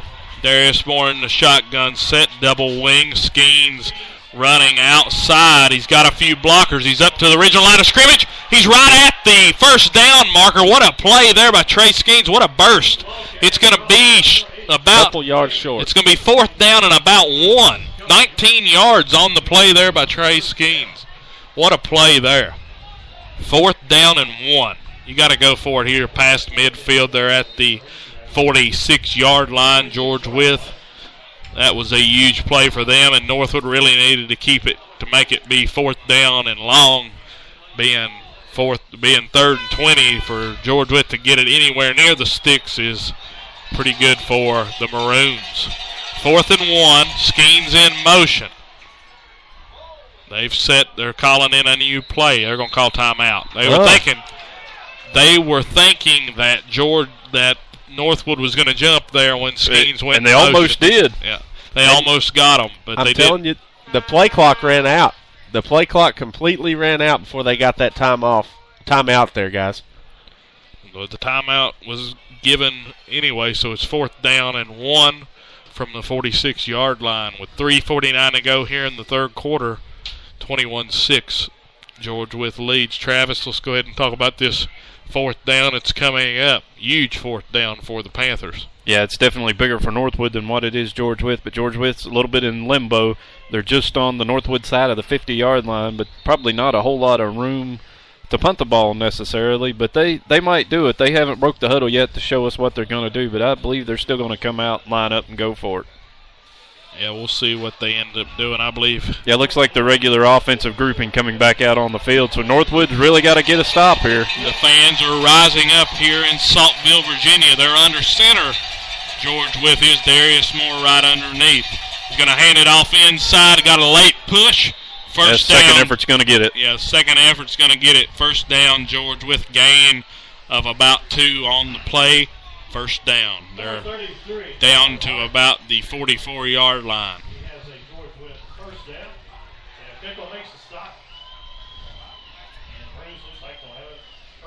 So 1st and 10 from the 44. And they just keep this drive going, take the ball out of Northwood's hands offensively. As this time ticks down, Travis, it's got to be swinging more and more. Even if George Wythe doesn't get any points out of this, it's got to be swinging more and more in their favor because Northwood takes so long to score. George Wythe taking a little bit of time getting plays off now, too. They run the play clock down to 10 seconds that time before they snapped it. It's Skeens inside, gain of about 5 on the play. It's going to be 2nd down and 5.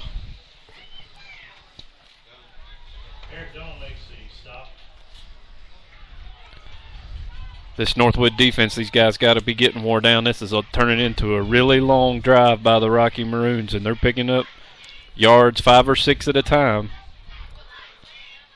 Yeah, we were talking about George Wythe being the gold standard in the Hoga-Higgy. They won 12 district titles since joining in 1990, so that's pretty good.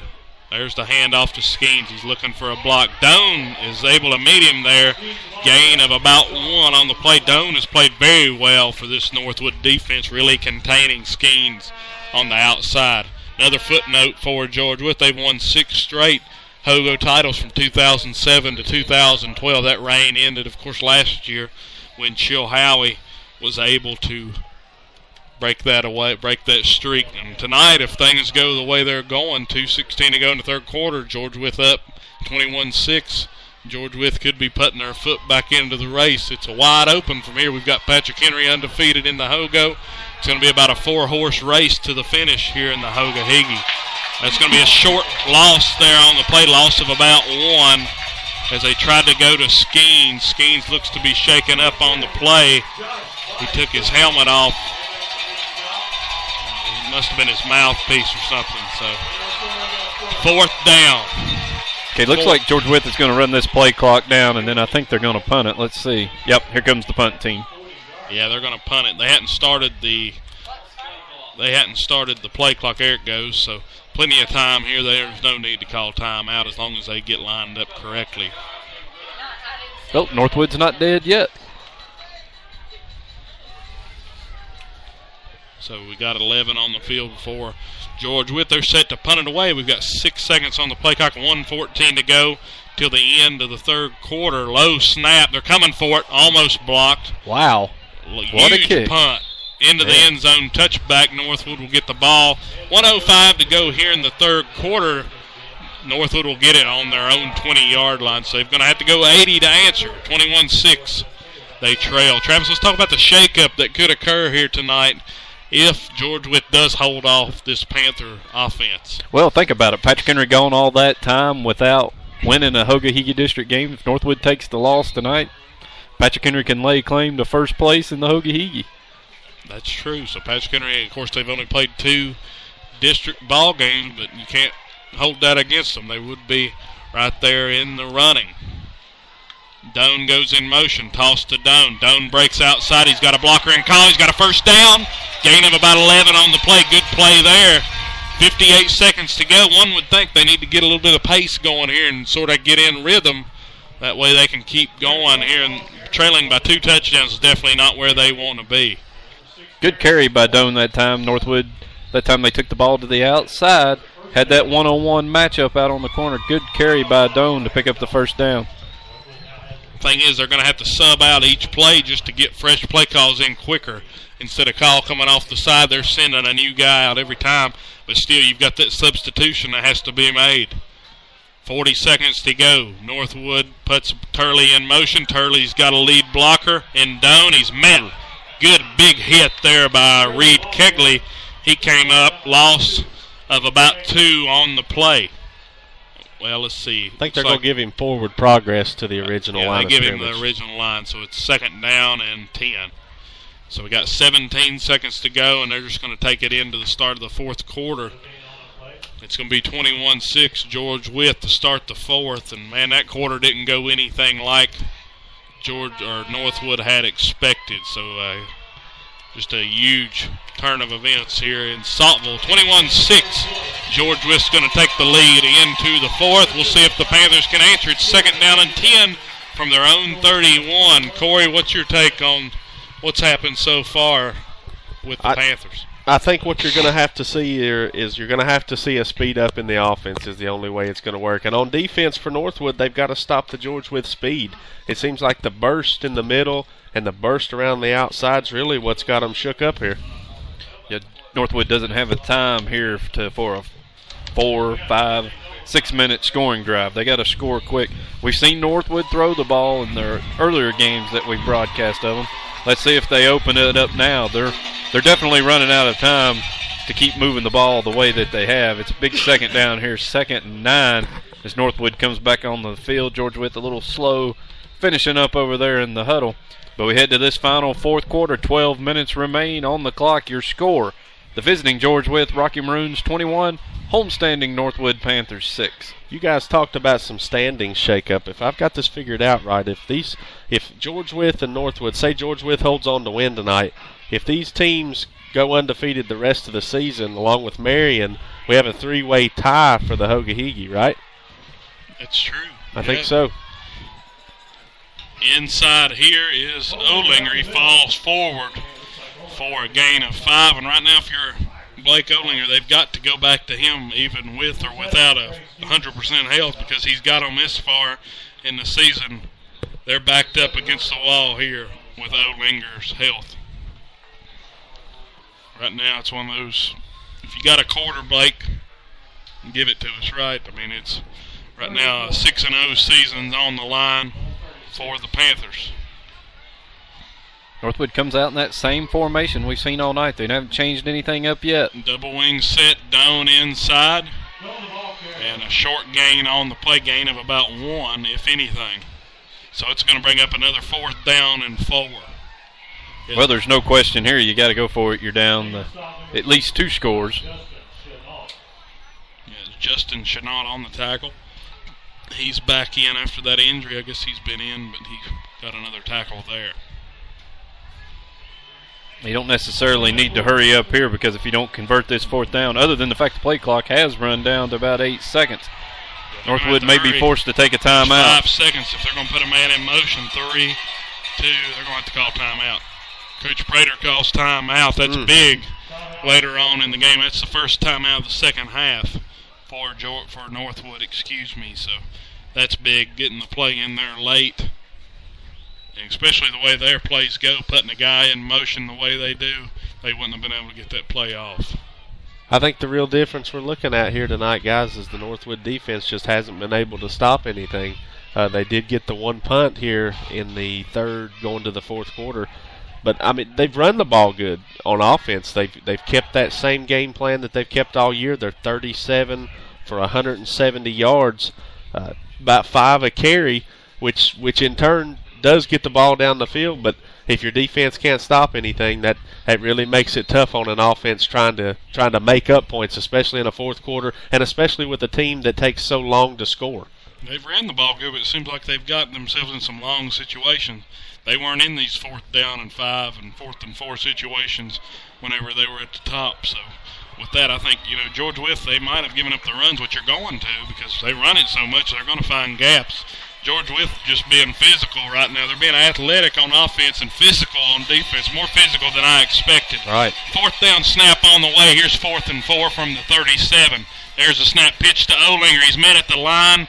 It's going to be close. It's going to be really Gain close. of about 3 on 4th and 4. We'll see what they're going to mark it. It was close. Really close. Yeah, it's going to come down to they're going to have to measure. Yeah, they're going to have to measure this. Well, this guy looks like he's giving them a 1st down. Yeah, they're going to go 1st down. Wow, that could have been the game there, guy. If Northwood turns the ball over right there, that could be it. Big 4th down though. Olinger got 4. That's about the best way to say it. 4. Let's give him got right at 4 it. and a quarter. Yeah, 4 and a quarter. He got enough to get it.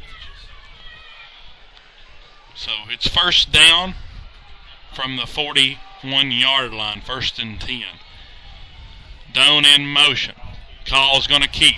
He's brought down by Skeens in the backfield. Loss of about 2 on the play. So it's going to be 2nd down and 12. And right now that clock, 10 minutes to go, and you're still down 21-6. Really not seeing that sense of urgency from Northwood yet. Then they had that wasted timeout just a minute ago on the 4th down play. That could come back to haunt them also.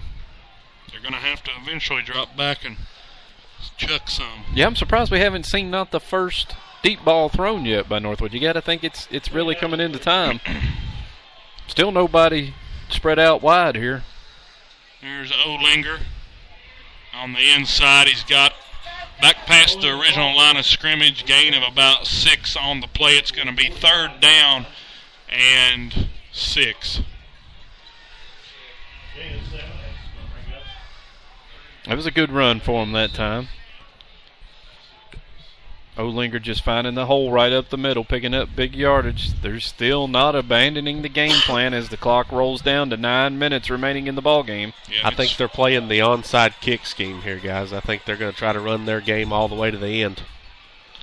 There's a snap, toss to Doan. Doan goes inside. He's met short of the 1st down. It's going to be another 4th down coming. It's going to be 4th down and a long 2. But the thing is, from here on out, it's 4th down. It's 4-down territory. So when you look at it that way for Northwood, you've got to say no negative plays, 3 or 4 a carry, and you're still in this thing. But you got to do it quick. No more of this call just walking over. He's going to have to get it going. As you see, they're still not going to get the snap off inside of 15 or outside of 15 seconds.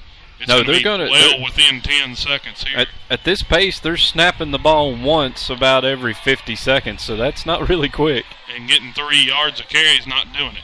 Olinger inside. I don't think he got it, guys. Nope, I believe he's short. He's short. That's going to bring up 4th down and 1. So that was 4th down. It was 4th down. So Olinger got tripped up there. So it's going to. They're going to come down. They're going to have to measure this. It looks like he was short. I don't think that was a very good spot, but even if he had spotted where I thought he had it, I don't believe he'd have picked up the first down. And that's a huge stop here. It looks like it is short, but we'll see. They're bringing out the chains, so it's 4th down and 2. They gave it to the workhorse there, Olinger. We'll see if they got it here as they're bringing out the chains. This is big here. 8:13 to go. George Wythe leads 21-6. Northwood's looking for a first down here. Let's see. They're stretching it out. They're short. Didn't get it. About a nose short. So a huge stop by the George Wythe Maroons. They'll take over 1st and 10 from their own 49-yard line.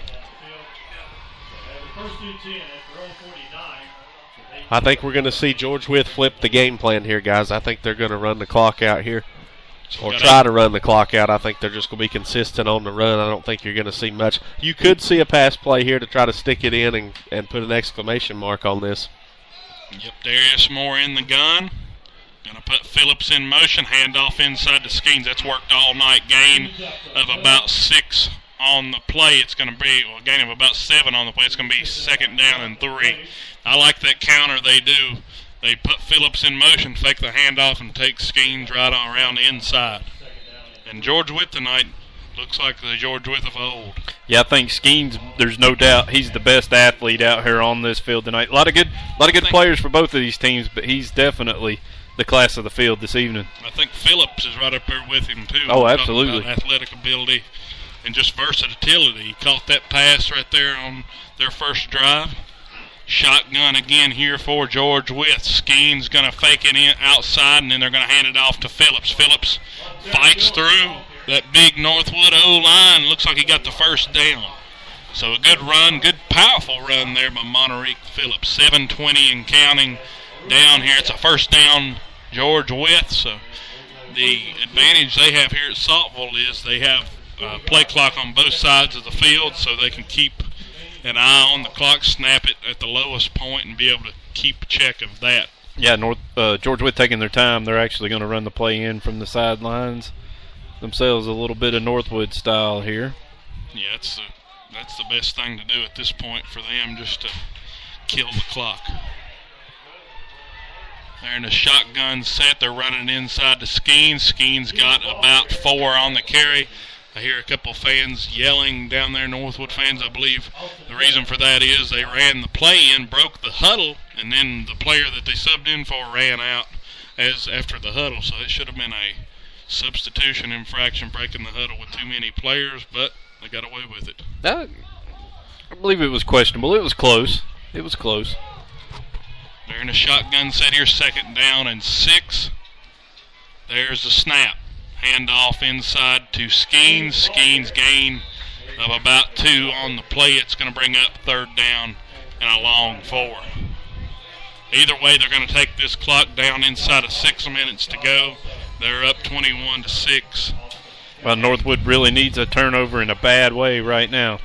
And that takes us back to the Server and San Benito Saturday night. I hadn't got around to that yet, but Northwood hadn't beaten George Wythe since '96. It had been a year of streaks ending against the Panthers. Chilhowie's win streak and Marion's win streak ended as Northwood was able to knock them off. But tonight it doesn't look like it's going to happen here against Northwood. Looks like a holdout up there on the corner by George Wythe.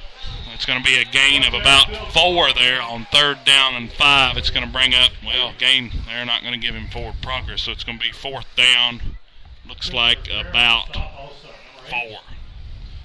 So only a gain of 1 on the play, 4th down and 4 from the 34-yard line. Well, if you're George Wythe, you might as well go for it. No reason to punt it here. Not a whole lot of room. Their kicker's got a big leg, and Northwood hasn't shown the ability to move the ball in big chunks against them, so you're not out anything if you turn it over here. At 5:06 to go, we got 9 seconds on the play clock. George Wythe's going to line up under center, put Skeens in motion. Looks like we got a penalty on one of the Bice brothers. It looks like Josh Bice jumped offside, so it's going to be, it looks like an automatic. We'll see if they're going, I don't know if anybody jumped for George Wythe. I believe Bice just jumped offsides. We'll see right here. Here's the call. Encroachment on Northwood, so that'll give them the first down the easy way. Yep, so first down, George Wythe without even snapping it on 4th. One would think that right there pretty much sums it up for the night for the Panthers. As far as penalties, though, we hadn't seen a whole lot of penalties. And I don't think we have I'll check with Corey on this, but I don't think we've had a turnover tonight either, have we? We have not. We had one fumbled by George Wythe, but it was recovered by George Wythe, so we've had no turnovers. That could have been a big turnover, too, right there. We did have a turnover on downs. There's a snap handoff to Skeens. He's got the edge outside. He's brought down by Turley. Gain of about 8 on the play, or let's see, it's close. We'll see where they're going to mark it. Gain of about 9 on the play. It's going to be 2nd down and 1. 4:20 to go here until the end of the ball game. And George Wythe leads 21-6. 2nd down and 1 coming from the 19-yard line as George Wythe has just started this drive at the 49, at their own 49, have driven it down to the Northwood 19. Northwood fans starting to file out here as they were so anxiously wanting to break that streak that started in 96. But they realize now, I believe, that the night is about over. Monterique Phillips trying to get the edge. He's got it. First down. He stays inbounds. Looks like he fumbled. He did fumble. It was recovered by Northwood. So first turnover of the night, guys. You just said it, Travis. 3:36 to go here in the ball game, and we might have a little bit of life here on this side anyway. 3:36 to go. Northwood will take over. Well, Northwood absolutely cannot do what they've done to this point. It's got to be ball in the air every play with only 3 minutes and 36 seconds remaining in the ball game, and they trail 21-6 to the George Wythe Rocky Maroons. Big break. All George Wythe had to do was just run this clock out. They had the first down, but fighting for the extra yardage, they put the ball on the ground. They're going to put Doan in motion. Call's looking out to the right. He's looking for a man. It's incomplete. Tried to get his tight end there. Roberts. So it's 2nd down and 10 after the incompletion, 3:30 to go. Call rolled out. He just really didn't have anything to do with the football. They had all the defenders, all the receivers were covered up, and George Wythe had 2 guys in pursuit of the quarterback. Yep, so here we go. Northwood has to throw from here. Might as well just go ahead and get in a shotgun and see what you get. 21-6, Northwood trails by 15, 3:30 to go. Here in the ball game, there's a snap from the 16-yard line. It's going to be a toss to Turley inside, gain of about 5 on the play. Timeout Northwood, so they tossed it there and have to call their second timeout of the second half. Northwood has all 3 remaining. Northwood trails George Wythe, George Wythe has all 3 timeouts remaining. Northwood trails George Wythe 21-6.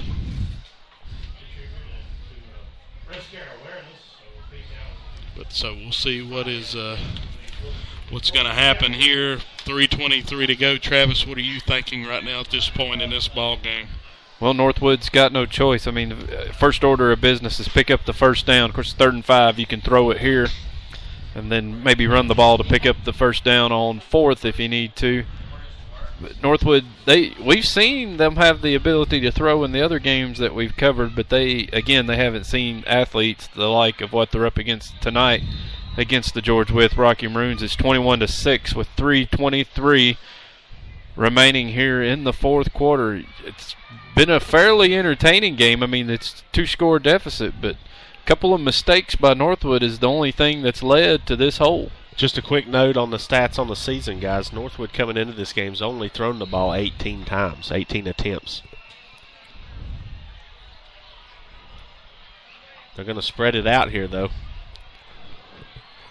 Yep, they're in a shotgun here. That's our Omaha package. They're putting Doan in motion. There is a timeout called by George Wythe. That's their first timeout of the second half. With that, we're going to go to a quick commercial break. We'll be right back. 3:21 to go in the fourth quarter. 21-6. George Wythe leads. We'll be right back. We'd like to thank all of our listeners here on the Hoga-Higgy Network and remind them to stop by HogoGameDay.com for the latest on all your Hoga-Higgy teams.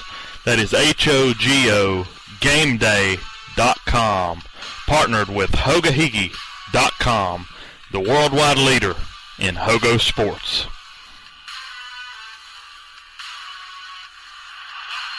Parts, sales, and service, that's our motto down here at Abingdon Equipment. We have new and used quality farm equipment at great prices. We also have a large selection of salvage, professional service and repair, in-store parts for your equipment. Come on down and see us on Lee Highway in Abingdon, Virginia. Our store hours are Monday through Friday, 8 a.m. to 5 p.m., Saturday, 8 a.m. to 12 p.m. Also, give us a call at 277. Welcome back to Saltville, Virginia, where the Northwood Panthers trail the George Wythe Rocky Maroons 21-6. 3:21 remaining in the ball game, and Northwood has a 3rd and 5 from their own 21-yard line. Call's got a man wide open. Oh, my goodness. He had Turley running a streak right down the field. Threw it too far out in front of him. He would have been in a foot race there with Darius Moore, broken down coverage, and there was no one there to defend the pass, but he did overthrow him. So we got 3:16 to go, 4th down and 5. George Wythe was in a little bit of a prevent style defense that time. Don't necessarily know that play would have been open all game long, but you hated for him to wait to this point to go to it just in case. And I think Call really wants that pass back. I think he had him wide open, and I think given the other opportunity, he would have took it. But either way, it's an incomplete pass. Brings up 4th down. Pretty much the game here, guys. 4th down and 5. Tried to surprise them there by going deep on 3rd down and 5 instead of picking up the first. They've got 2 wide receivers out wide to the right. Put Doan in motion. Call's going to keep. He's brought down short. No gain on the play. George Wythe will take over. 1st and 10, and that will pretty much seal the deal here as George Wythe will take over up 21-6. I don't like that play call there. No, I think you got to stick with a pass play there. I mean, you're 4th down and 5 and putting Doan in motion, coming from right to left. Fake the handoff to him, and then Call just kept it. So that looks like that might be Northwood's last possession of the ball game here, as long as George Wythe can hold on to the pigskin.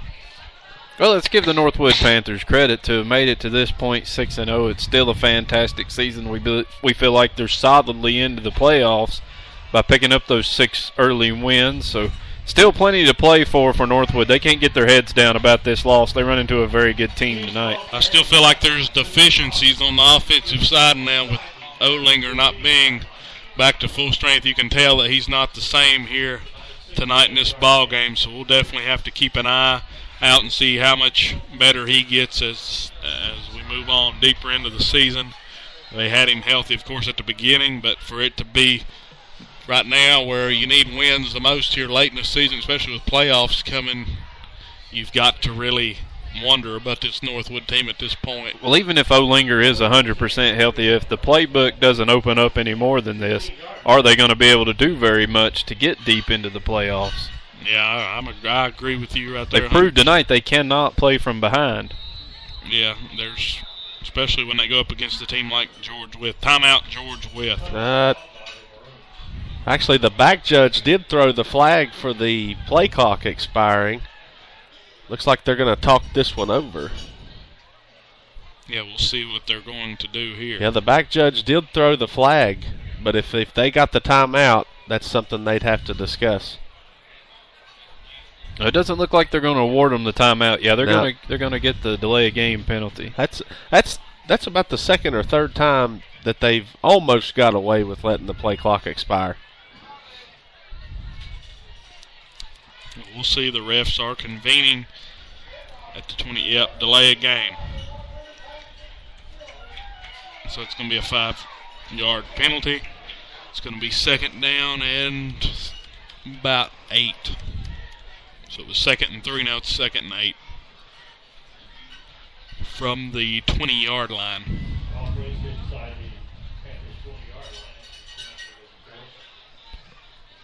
So George Wythe will be able to keep their timeout. Yeah, but they don't really need it anymore, do they? It's 2:15 and counting now, 21-6. George Wythe is in control. They have the ball. Skeens is going to keep it this time. Up the middle, gain of about 2 on the play. It's definitely a big win for George Wythe, who had a slow start to the season. Got defeated by Marion at Marion by 8 points. So a big bounce back here, taking down the team that was in control of their own destiny. So that sets up another big Hogo matchup coming up here in a couple weeks then. George Wythe against the Marion Scarlet Hurricanes. They've already played. Oh, I'm sorry. Yep. That's right. My bad. That's their one loss. That's right, yeah. That's a 3-way tie there. Yep, that would be. Hey, if they played again, it'd be a good one right now, the Yeah, way it would. George Wythe is playing. I believe you'll have to jump. The power rankings will probably take a hit this week, definitely, with the Rural Retreat game and Chilhowie going the way it's going and the way this game shook out and the way Patrick Henry's looked the past 2 weeks. There's going to be a lot at stake whenever we release those power rankings tomorrow. So we got Patrick Henry against Marion coming up Friday night. We want to remind everybody to tune in for that game. That's going to be our Hogo game of the week, our second game for this week. Yeah, we double time here this week. Also, remember to tune in tomorrow night, or better yet, come out and see us live at 6 o'clock from Political Dog in Town Square in Glade Spring, Virginia, as we have Sports Talk Live with Travis, Dillon, and Corey. Going to be an exciting time on that show, and we think we got a special guest maybe still coming tomorrow night, so we're looking forward to that. Yeah, we might end up with a special guest. I don't think we were going to have Tim Hayes, but due to the game tonight, he has to go do some interviews tomorrow for the Bristol paper, so we might have to schedule him for later on in the week. So we'll see. We might bring on some special guests. It'll be late notice, but we'll see what we can do. Right now, we'll try to get this game done, and we'll get ready for Political Dogs tomorrow. That'll be a fun afternoon again with that one. Now, let's go ahead and just sort of talk about what do you think about the power rankings, Travis, as far as give us a little sneak peek of what you are thinking at this point as far as at the top. Well, George Wythe has certainly showed tonight that they're a force to reckon with, but you had Marion picking up the win over the Rocky Maroons. So that's right. So that was something that we can go by. Darius Moore looking deep to the end zone. He's got him. Touchdown. So if the game wasn't over, it now is. That was Josh Duncan on the touchdown reception. He actually had 3 interceptions last week against Tazewell, or 2 weeks ago. So 28-6, well, 27-6 with the extra point looming here for George Wythe. Fourth down and 3, they went deep with the pass to totally end this football game, and it was a well-executed play there for George Wythe. Here's the kick. It's up. It's good. So 28-6, George Wythe is ahead here. 41.4 to go. Let's go back and talk about, let's do the Political Dogs play of the drive. Well, that's your play in the drive right there. It was 4th and 3 from the Northwood 15-yard line. George Wythe took a timeout to talk some things over. They come in. Moore takes a big hit just as soon as he delivers the ball, but hits his man right in stride in the corner of the end zone to extend the lead to 27-6. That's your Political Dog hot dog play of the drive. Political Dog, Town Square, Glade Spring. Political Dog there in Glade Town Square. Let's see here. I'm trying to find schedule for both these teams upcoming as kickoff is on the way. George Wythe, after this, travels to Chilhowie next week, and the way Chilhowie's been playing, one would expect George Wythe to get another win. Then they play at home against Patrick Henry. That is where we're looking to go for game day here in 2 weeks. We might head to that George Wythe Patrick Henry matchup. After Patrick Henry, George Wythe plays Holston at home, and then they take on Rural Retreat on the road. So getting past Northwood right here, George Wythe is definitely heading downhill as far as their schedule. A tough game coming up with Patrick Henry probably on the 24th of October. As for Northwood, they had George Wythe tonight and, of course, have dropped this one. They get Holston at home next week. Good bounce-back game here on Friday night. There's the kick by Smith. It's deep into the end zone. Touchback. But let's go ahead and continue Northwood's schedule. They have Holston at home next week. Then they have a bye week. Then they get Rural Retreat right here in Saltville. That'll be a pretty good game here, 2 running games. And then they travel to Patrick Henry High School to take on the Rebels. So those are the 2 schedules for the teams on the field here tonight. Well, we think Northwood's figured out some things that they probably got to work on. Again, this is their first loss of the season, and nothing's really lost. There's still plenty to play for. We're solidly into the playoffs, so that we know they'll be playing beyond their regular season games. So that's exciting for these guys. So they've got plenty to play for, and we still see a couple more wins out there on the schedule if they don't let this loss demoralize them too bad. Yeah, we're definitely closing in here on the end of this ball game, 39 seconds. And there is a penalty for a delay of game on Northwood. So, yeah, if you haven't went ahead and liked our Facebook page, head over to Facebook and like Hogo Game Day on there. Also like the new page we created for our Sports Talk show, Sports Talk with Travis the Bus, Dylan Hutton, and Corey Johnston. Come out tomorrow for that show. It'll be a fun show talking Hogo football and college football. Call's going to keep. He fumbles. They're going to say he was still up. George Wythe scores. We'll see what they're going to do. They called it a touchdown. Looked to me like call was down. Really don't matter at this point, but I don't know. I don't believe his knee touched the ground. I believe he was still up, and they stripped the ball from him. Like he landed on that other defender. They're going to call it. But Northwood they just quit on the play. Did he get in? Yeah. Oh yeah, he got in. Okay. So that's a touchdown. So it's 34-6 now. So that just pads it on, makes it look even worse. So definitely not the way this game was looking like it was going to go until the half there. George Wythe getting that 6 right there before the half was huge. Extra point is up. Extra point is good. So it's 35-6 here. George Wythe has taken this game over here in the second half. It's really just the inability of Wytheville inability for Northwood to even get anything going offensively here in the second half. George Wythe has done a great job stopping the run here so far. Well, a couple of things could have made this outcome a little bit different. Obviously, George Wythe wins the toss, defers to the second half. Northwood gets the ball, drives it all the way down the field into the Carter's Pharmacy red zone, fails to convert on 4th down. They turn it over down at the George Wythe 9. George Wythe's able to march the length of the field and score. Northwood on the ensuing kickoff, they come down and are able to score a touchdown. But following the Northwood score, it's the short kickoff with just 3 minutes remaining in the first half. I think that was a crucial mistake because it gave George Wythe the ball right at midfield. 3 minutes was plenty of time for those guys to go down and score. Knowing again that they would get the ball to start the second half, they come out and tacked on another score right away. Then it just seemed to kind of spiral out of control after that. We got 27 seconds to go to the end of the ball game. Been the longest final minute of a football game in a long time. There is a kick from Smith. It's deep out to about the 10-yard line. Turley's going to come up and field it at the 10. He's breaking outside looking for a block. He's able to get it. He's still loose up to about the 30. He's drug out of bounds by Josh Duncan. Good play there by the George Wythe defender. Good coverage after Turley was able to get loose. One-on-one tackle outside. Turley's still playing hard. He's a feisty little back.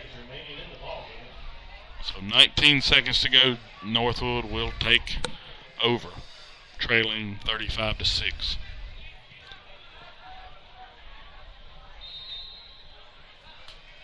So this will be the first loss of the season for the Panthers, and that swings the door back open, like we said in the Hogo race, for what it's worth. Northwood's going to take a knee and kill this clock. You can tell the players are unhappy for the Panthers, but they had a historic start to the season. Northwood was just a not the most athletic team here tonight. George Wythe had an excellent game plan, came out and executed better than any team I've seen, which is something you've got to do in a big matchup here on a Monday night here in Southwest Virginia. George Wythe gets the win, 35-6. We're going to go to a quick commercial break for a post-game wrap-up. We'll be right back from Saltville.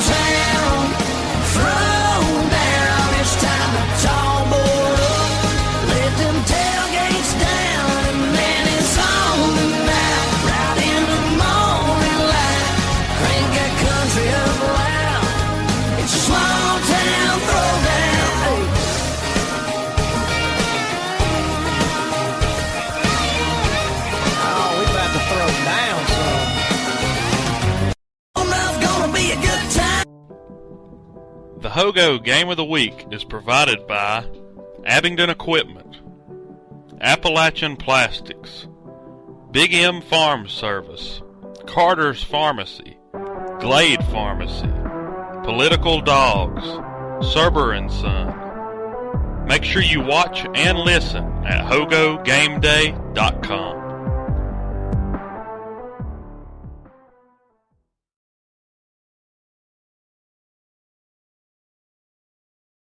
A big play here. Saps on the handoff. He breaks loose. He's past the 50, down to about the 35, and he's knocked hard out of bounds by Riley Blevins. So that was a big-time hit by Riley.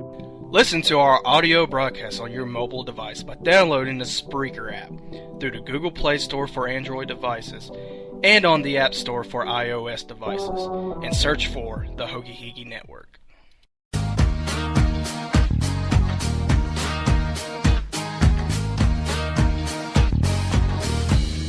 Come with me now. Come with me now. I'll take you down. Come with me now.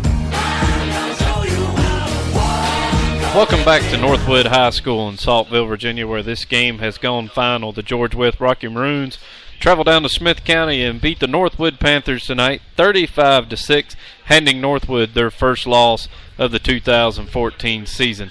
Let's go to Corey now. He's got a Lowe's Home Improvement scoreboard update, and then he's also got some final stats for us. All right, guys, looking at the only other game in the district tonight, Rural Retreat leads Chilhowie 28-13. That one's just now at the end of the third quarter, so that shows you what a fast-paced game we had here. As Travis mentioned, the final here, 35-6, George Wythe over Northwood. Just to go over the stats here, George Wythe as a team, 34 attempts on the ground, 215 yards, 2 touchdowns. Some of their key players here, Darius Moore, 4 of 4 passing, 68 yards, and 2 scores, both from 15 yards out.